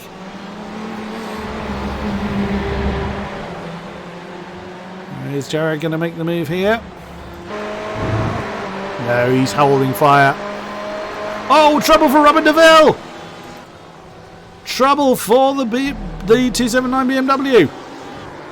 Oh, we've seen that one happen a few times. And whilst I looked away, Jared Caroni has slipped past Alex Bennett. Would have Carl Studded a little bit of time, but he's now going to slipstream Jared all the way down the Ullman Straight. It doesn't gain a huge amount, but it does gain a little bit. So it would have been pace he wouldn't have normally had. One person still has 0 incident points, and that's Rano Luke. Absolutely amazing stuff. Quite a few people in double figures. Sarah Dove now up to 15. So she needs to be careful. She does tend to run a bit close to the incident limit. Right behind this pack is Scott McCracken, Morgan Vanelais and Liam McNinch. That is a battle for third in the Pro-Ams. Bennett and Martinson have the lead battle, but not too far behind them is the next 3 in class. Now, what's Canute going to do about Jared Caroni this time? Jared's almost a second quicker than both of these Pro-Ams around him.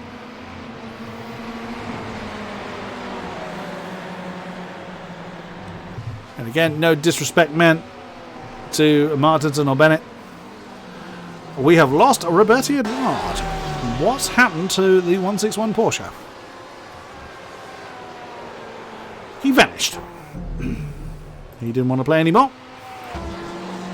Whoa, that's close.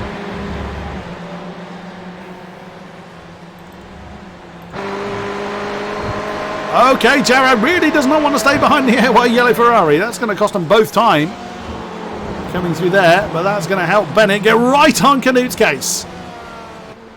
That was exactly what Alex Bennett needed.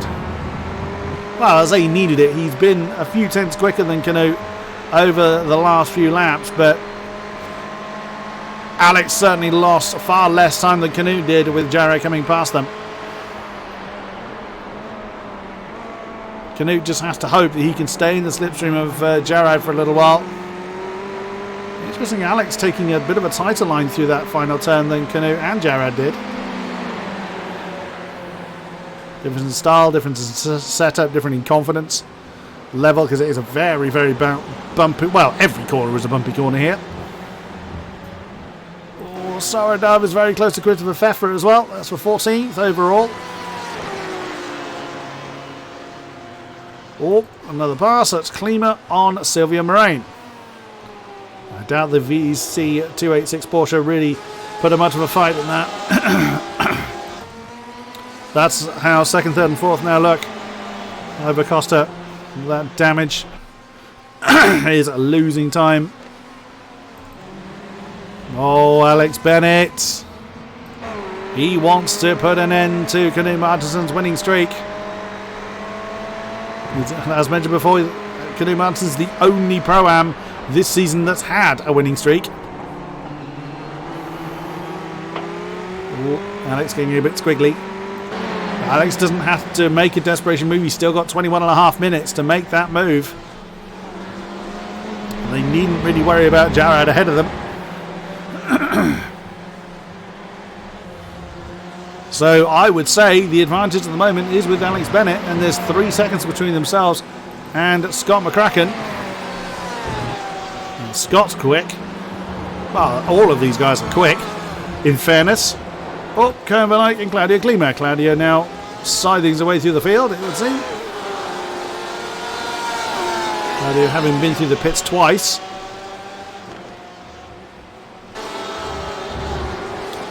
Is Cohen still our AM leader? Yes, he's dropped Ben Hitchcock by quite a way, about 6 seconds now. So Cohen quite comfortably in the lead of the AMs. So keeping an eye very much on this fight for our Pro-Am lead. Luke taking a bit of a wider line. Oh, trouble for Evan Imre. Oh my goodness. What on earth has happened to the... Oh, he's on an argument with the wall. Oh, and that's how quickly it can change. Oh, Knut round. Knut's had trouble. That's going to be impact between the two. Yep, and that's a spin for Knut Martinsen.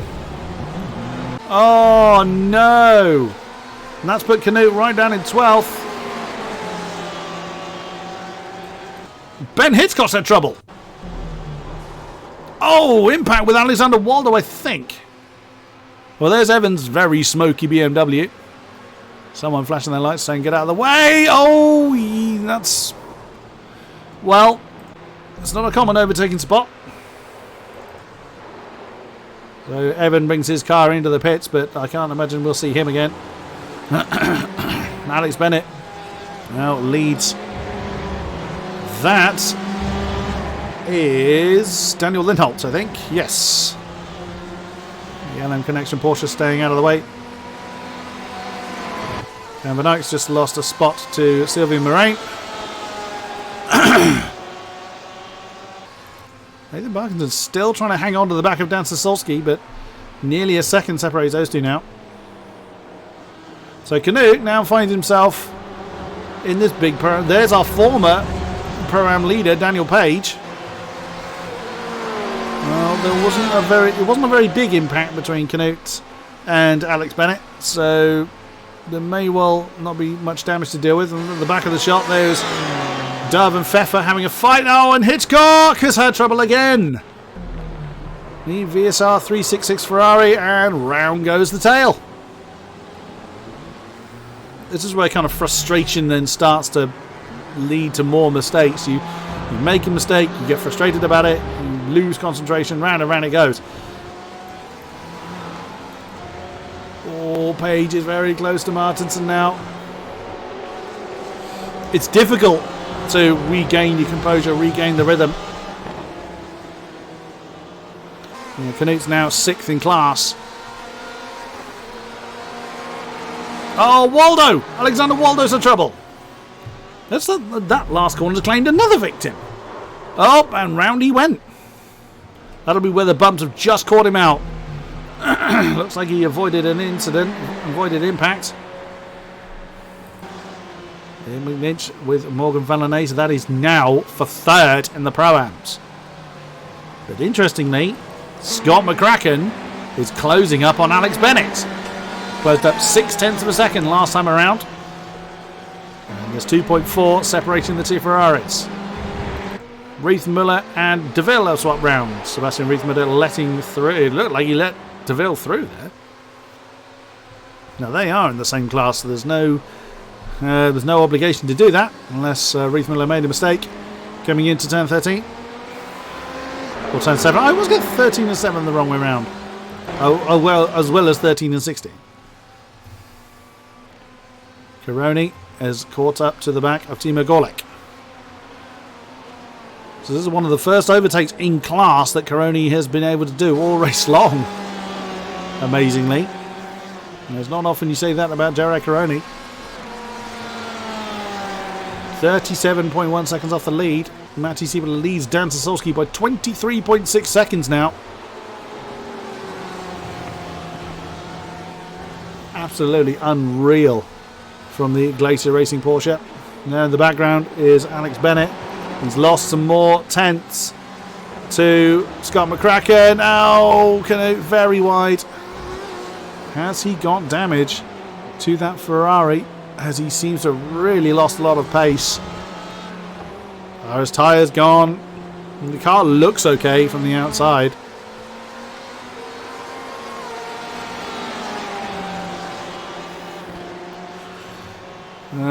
It would seem that trouble has befallen Canute, as that is Claudio Klima coming past Marvin Sleeman for 18th position.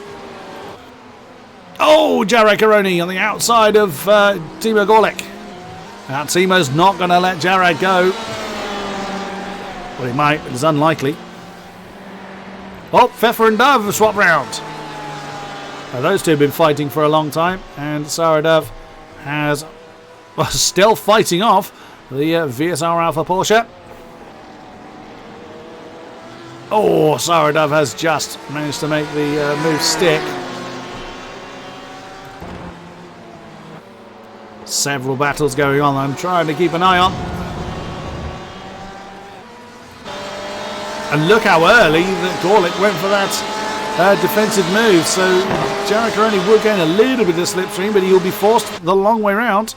It doesn't tend to work awfully well. More cone death? No. Wow! Did Jared Caroni have some pace coming into that last turn. Can he carry it though? That's going to be the main thing. Oh, very nice. Jared Caroni for Satellite Racing. Oh, Timo Gorlick is not willing to let that go. The geodesic Porsche nails the Satellite Racing Ferrari coming into turn 1. Wow, wow, wow. Now that's going to put, if they fight like that, that's going to bring Alex Bennett in, which is likely to bring Scott McCracken in. The Pro-Am positions are not yet done. Morgan Van Aert isn't far off the back of McCracken either. And he drags with him Liam McNinch to the top 4 in the Pro-Am, separated by 4, 6, 7 seconds at best, with 14 and a bit minutes to go. And then right behind them is Andrew Langham Service, Daniel Page and Kenny Martinson. For 5th. Oh, wow, Caroni has managed to get past Gorlick. Gorlick went a little bit too deep into the hairpin. And through went Jared Caroni into 5th. He's got 12 seconds to close down on Ivor Costa. We'll see. Jared hasn't shown he's been that much quicker than Costa in this race, but you never know. Now then, what's Bennett going to do? He'll know that McCracken is only a couple of seconds behind him. He's not gaining enough on the Porsche at the moment. Oh! That certainly caught me out if it didn't catch Alex Bennett out. Wow. Very early on the brakes there for Timo Gorlick, it seems. So Alex has wanted to stay in the slipstream, but look at the time it's cost him to McCracken. That's a good 0.6 of a second to McCracken that time. And there goes Bennett on the inside of Timo Gorlick. Timo very deep into turn 1. Ooh, that was nearly impact between the two. Scott McCracken right there to pick up the pieces.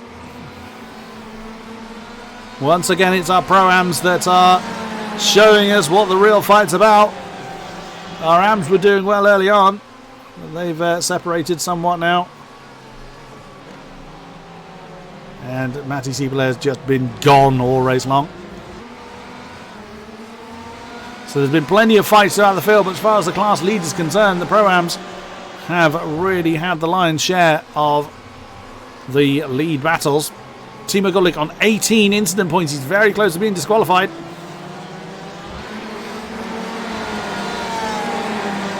"35 cars remain in this race." Evan Imre with that amazing argument with the wall. He's been in the pits for 8 minutes now. He's not likely to come back on track. He can, but he probably won't.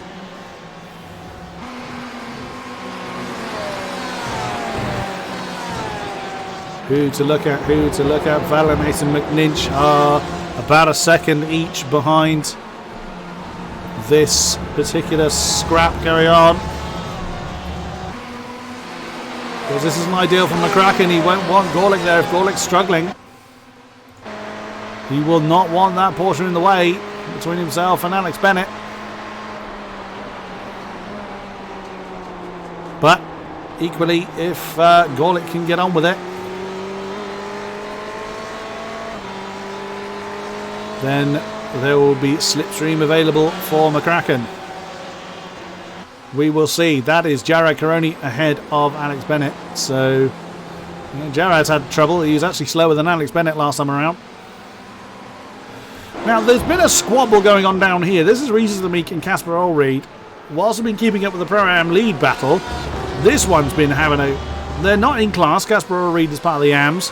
Regis the Meek and the Pro-Ams. But these two have been swapping around lap on lap on lap. Marco Zelenika's not far off the back of it either. There's Alexander Waldo and Chris Yardley at the top of the shot. So these two have been having a hell of a scrap. Unfortunately, I haven't been able to really keep up with it too much. Oh, McCracken's had trouble down there at turn 7. Turn 13 rather. Oh, he locked up his brakes. That's going to put Valanace on his case. Valanace hasn't managed to make it past.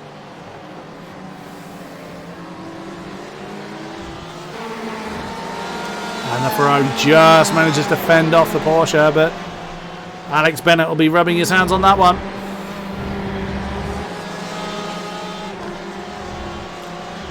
Already enjoying the fact that Scott McCracken's been rather thrown to the walls. Klima and Riethmuller have swapped round. Claudio Klima up into 17th position now. And we have our first disqualification. It is Ben Hitchcock. And there it was. Ben Hitchcock in the 366 Ferrari. Is he going to get a tap? Yep. Oh, it was a big old spin there. And Ben Hitchcock, that has meant he's hit the incident limit. He is out of the race. There may well be words said about that post-race, but there's nothing that can be done about it. He is gone. A few others very, very close. Timo Gorlick is indeed one of them. He's on 19 incident points now. Marvin Sluman on 18. Evan Imre's on 16. He's in the pits. Jared Caroni's on 15.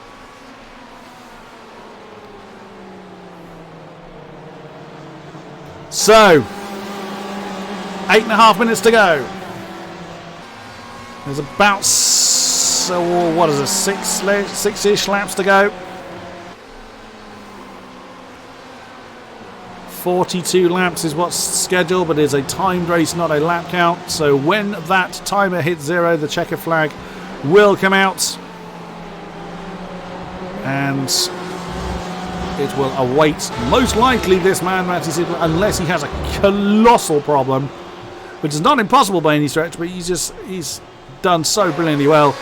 It doesn't really seem likely that he's going to have a problem at this stage. Timo Gorlick's got a lot of company there in 7th position, but his Porsche has really been struggling for a while. What's happened to DeVille?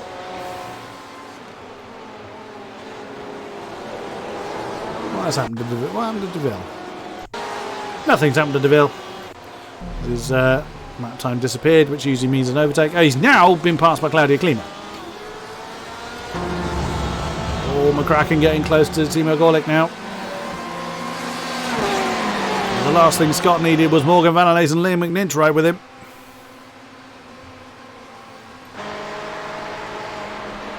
And not going to be able to do anything against the Porsche this time. Time is counting.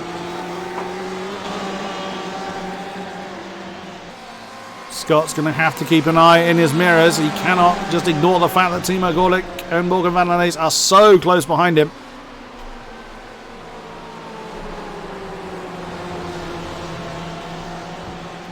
Ooh, that's close.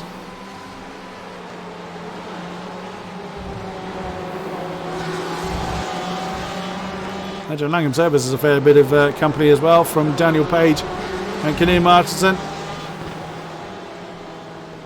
Knut sadly not rediscovering that early leader's pace. What's happened to Chris Yardley? Oops, a problem with... He's had an issue in the grinning Ford. What's he done? On to the dust and round he goes. And smashes the teeth into the wall. Down to 29th for Chris Yardley. Oh, I can't keep my eyes away from this battle for too long. Oh, Marvin Sleeman has had trouble. Whoa, way too deep into turn 3. That's Sylvian Moraine and Karen Van Eyck that's gone past. The Lion Racing Porsches close together. Well then, less than 6 minutes remain. 4 laps to go.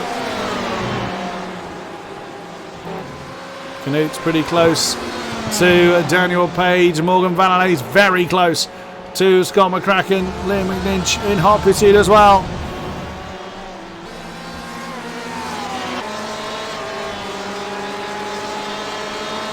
That surely is going to be a move for Liam McNinch. Big old amount of slipstream, as much as these things can get down the Ormond Straight. No, well defended from Morgan. Whoa, that's close. But whilst they fight, that gives Scott McCracken a bit of breathing space to concentrate on ahead.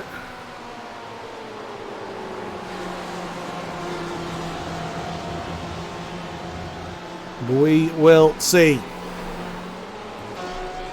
There's Cipolla. That looks like Paolo Martins. Yep, that is the 26th plate Phoenix Motorsport Ferrari. Oh, trouble for Knut. Oh, he's gone too wide on turn 1. The tail's let go. More cone death. Oh, as Knut's race just disintegrates lap on lap. There's Saradav right behind him. Well, that certainly frees up Daniel Page to start chasing after Andrew Langham Service. With this battle for the 2nd position in the Pro-Ams. Alex Bennett is gone. He's 3-4 seconds down the road. And he's on the back of... That is not Jared Caroni. That is... Hassan Cedar? No. Don't know who that is. That he's coming up to lap. There's Alex Bennett. It's one of the geodesic BMWs. That has kept out of the way. As the time counts down, not much of this race remains, but what a race it has been here in Sebring. We've just had constant packs of fights going on, and it hasn't all just been slipstream on slipstream. There's been a fair amount of punch and counter punch going on, not all of it successful. Oh, Marvin Sluman has fallen prey to the incident limit. That looks okay from that view, but he's obviously gone a little bit too wide, and that is the end of his day. You can't take it away from this man, Matty Cipolla. The Glacier Racing 197 BMW has just been untouchable all race long. Alex Bennett, our Pro-Am leader, fighting with Knut until they came together. Daniel Page was holding the Pro-Am lead for a while. Oh, but look right behind them. Look how defensive Morgan van der Lees went on Liam McNinch. That's going to compromise the Porsche's entrance. That's Scott McCracken in trouble. Oh, no! Let's have a look at that again. Let's go back a little bit. So this is Scott McCracken as he's chasing Timo Gorlick. So he's gone deep. A bit of a tap on the back of the Porsche. And then unfortunately loses the tail, spins Morgan out, and then Liam McNinch goes through. Oh dear, oh dear. Scott McCracken in a bit of trouble there. Let's put Liam McNinch up into second. Morgan now behind Daniel Page. Lost a huge amount of time there. Where is Matty Siepela? There he is. That's coming through turn 5, I think. Yep. Claudia Klima up another position into 15th position. Scott McCracken still trying to keep up with Liam McNinch, who has got... That's a lapped BMW that is staying out of the ball. No, he turned in too quickly, and that's actually out. It was Alex Duplessis. Oh, he didn't realise there was a second Ferrari there, but Scott went deep, and that is Alex out. Oh dear, oh dear. Daniel Page with Andrew Langham's service. So whilst the fights are beginning to disperse a little bit, there are still several fights going on. There is Matty Siepela. Oh, Pfeffer and DeVille have swapped round. What happened there? It looks like Pfeffer went. He got out of shape. Oh, yep, got out of shape on the exit of the final turn, and through went Robin DeVille into 16th position. Alright, Matty Siepela is going to beat the flag as he comes around a complete lap 40. Just. The checkered flag is out now. That was how close it was. I mean, he could have actually just backed off and sat there for a few seconds. So he didn't have to do another lap, but that's not the way racing drivers think. So the checkered flag is out, awaiting Matty Siepela unless he falls off the road. Daniel Page is still right with Andrew Langham's service. Alex Bennett is still the Pro-Am leader by quite some distance now over Liam McNinch. There is about 5.5 seconds between the Comrade Tepper Alliance Ferrari and the Mayella Ferrari. There he is, Scott McCracken behind him. And our AMS still being led, as it has been for most of the race, by Cohen Van Eyck. He is about 12 seconds, just 11 seconds ahead of Casper Reed, who is reserve driver in the BMW for PCDC Motorsports. What an incredible race this has been. Daniel Page is do or die for the Bushring Porsche. That'll be fourth if he can overhaul Andrew Langham's service. But Scott may well be carrying damage on his car, so he may well fall into the clutches of the geodesic BMW himself. So the Pro-Ams still got to sort themselves out. But it's, well, what can we say about this man? He has been absolutely incredible this race. Fastest lap by over 0.3 of a second. With only 3 incident points on the board, your winner here in Sebring is the 197 Glacier Racing BMW of Matty Siepela. And Sarah Dove and Pfeffer have swapped round in the final lap. And that's, wow, Sarah is very... What has happened to Sarah Dove? She seems to be very, very slow for some reason. She's taking it easy, I bet, because she's on 19 incident points. Or she may well have run out of fuel.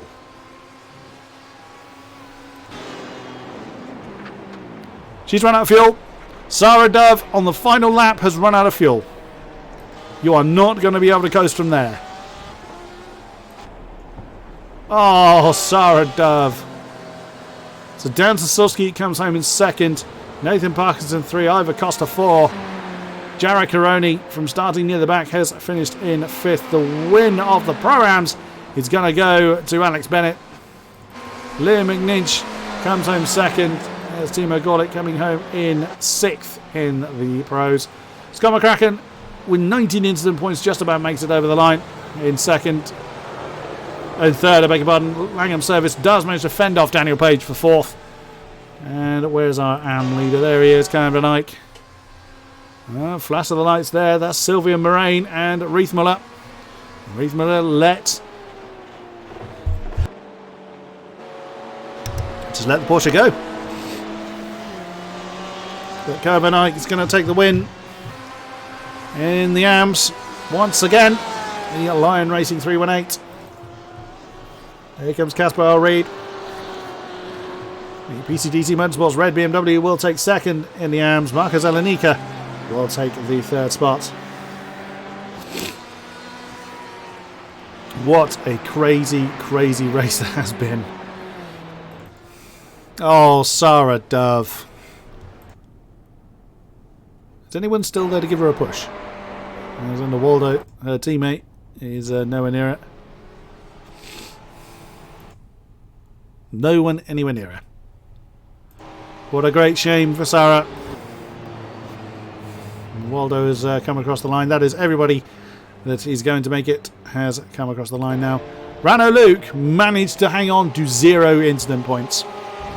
Great effort there for the V3 Racing Gold Porsche. Doesn't look like anybody is willing to give Sarah a bit of a push. She is out. She actually ended up on 23 incident points as well, so that'll be why someone went to give her a push, and unfortunately that impact counted as a 4 incident point collision, and therefore she is out. Well then, so it's Matty Siepler by 28.3 seconds taking the win from Dan Sasolski. Then it is Parkinson, Costa, Caroni, Bennett taking the win for Comrade. In the Pro-Ams, McNinch, Gorlick, McCracken, Langham Service, Page, Valanace, Martinson, Klima, DeVille, Pfeffer, Moraine, Reithmuller, Van Eyck taking the AM win, Lemique, Allreed, Zelenica, Waldo, Dove, Martins, Kleiber, Seeler, Yardley, Myers, Luke, Salinar, Linholt. Those that didn't see the flag were Sluman, Duplessis, Hitchcock, Imre, Edouard, Smith, Coombe, Washington, Domino, and Scapers and Christensen sadly didn't see the start. Wow! I am properly shattered after that. That was an incredible race. But let us see now who wants to have a chat to me. It's always nice to catch up with our drivers post-race. It's not mandatory, but it is nice to have a chat to them, see what their thoughts are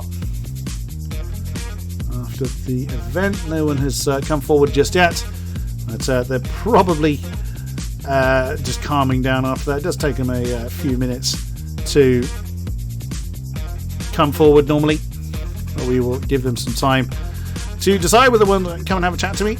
It's always nice to have a chat to them. But what an incredible race we have had here in Sebring. It is Suzuka, I believe, next time around. I'm just going to double check that. It's a very, very different circuit, of course, to what we have just had. Pretty sure it's Suzuka. Let me just have a look at the calendar.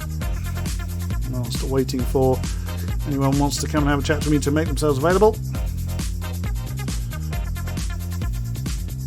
It is indeed Suzuka next time around, so that ought to be interesting. The empty fuel tank of Sarah Dove. She has come to make herself available. Let's grab Sarah. Oh, Sarah. So, from running out of fuel, someone tries then to help you cross the line, and you then get disqualified for it. Yeah. Up until then, how was today's race for you? Terrible. As good as that. I don't know if it was a setup or just something I was doing wrong, but I started the race and it felt like my tires had already done the race. Oh dear. It was extremely hard to get any sort of proper grip. Even still, though, in braking zones, I'd be locking and grabbing and trying to spin the car around, and it wasn't great. You still were involved in a few battles. I mean, you were swapping places with Christopher Pfeffer for a while. Yeah, I was trying my best, but kind of I just didn't have enough grip to get a good drive out of the corner, and I didn't have enough grip to attack on the braking, because if I brake too hard, and it happened a few times, but I managed to save it, where the car would spin and jolt to one side, like the left or the right, under braking, and yeah. If it's any consolation, other people died quite dramatically to the bumps and braking zones in Sebring. Well, Suzuka next. What are your thoughts for that? Very different type of track. Are you looking forward to that one? I would be, but amazingly, for the first time in like a billion years, I'm not going to be able to do a race. No, so I have not. To do Suzuka. No, I demand that you're there. Because I have to go to Aberdeen, which is 3 hours away, so... I see. Well, thank you for spending the time to come and have a chat to me. It's always a pleasure, Sarah. And we will see you in 2 weeks' time for Kota. Oh, no. Well, that answered that question that I originally asked then. Oh, best of luck next time, Sarah, and I'm sure we'll end up chatting to you again. Thank you. Cohen Van Eyck has made himself available, our AM winner. Hello, Cohen. Hello. Wow.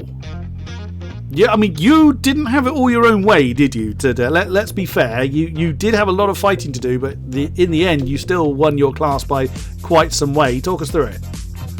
Oh, man, yeah. I was worried a bit at the start because I didn't get my rhythm, you know. Some guys get the momentum from the start, and I didn't, so I fell back a bit. And, then I pretty much ended up behind Ben, which I tried to pass a couple of times. Unfruitful. I'm not sure what happened there exactly, but luckily no damage. Not even optionals. Nice.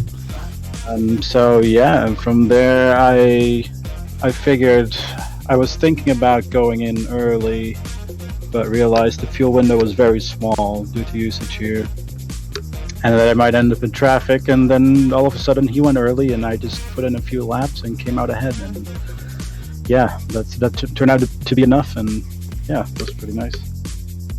Awesome stuff. Congratulations once again. Suzuka next week. What are your thoughts there? Oh man, yeah, that's a track I need a bit of practice for. I think it's challenging, except like especially when the tires go off the first sector, you can lose a lot of time. So yeah, that's going to be some setup work to get the car how I want it, but looking forward to it. Awesome. I'm sure we'll be chatting to you again. So good luck for next week. All right, thanks. See you then. Thank you very much, Cohen Van Eyck. Liam McNinch has popped into the box. Let's grab him over. Hello, Liam. Hi. Firstly, thank you very much for putting your real name next to your Discord name. I was trying to figure out who that was. So very kind of you. Thank you. Well, again, you had some fighting to do. A lot of people had some fighting to do, but where did you come home? You came home at 7th in the end, 2nd in class. Yeah, it was good job. Incredible race, start to finish. Constantly we had 4 or 5 cars, at least within 5 seconds, the entire race. It was incredible. Yeah, there were big clumps, particularly in the Pro-Ams. I know that the Pro-Ams got the biggest representation, but there was a huge... I think you were in like the first or second train that would just seem to last forever.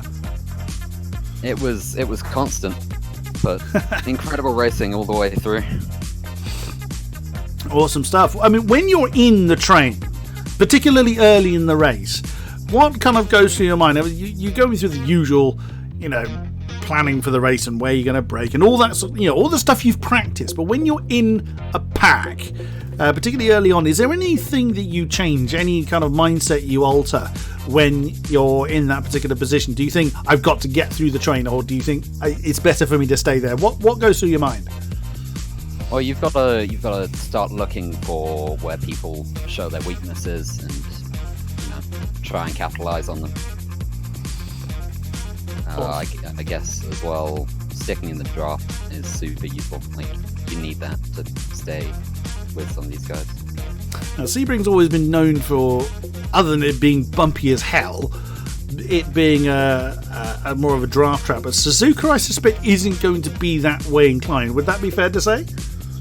I would imagine so, especially being in the draft for 130R. That's got to be scary. Yeah, I was going to say that's not my idea of fun. Yeah.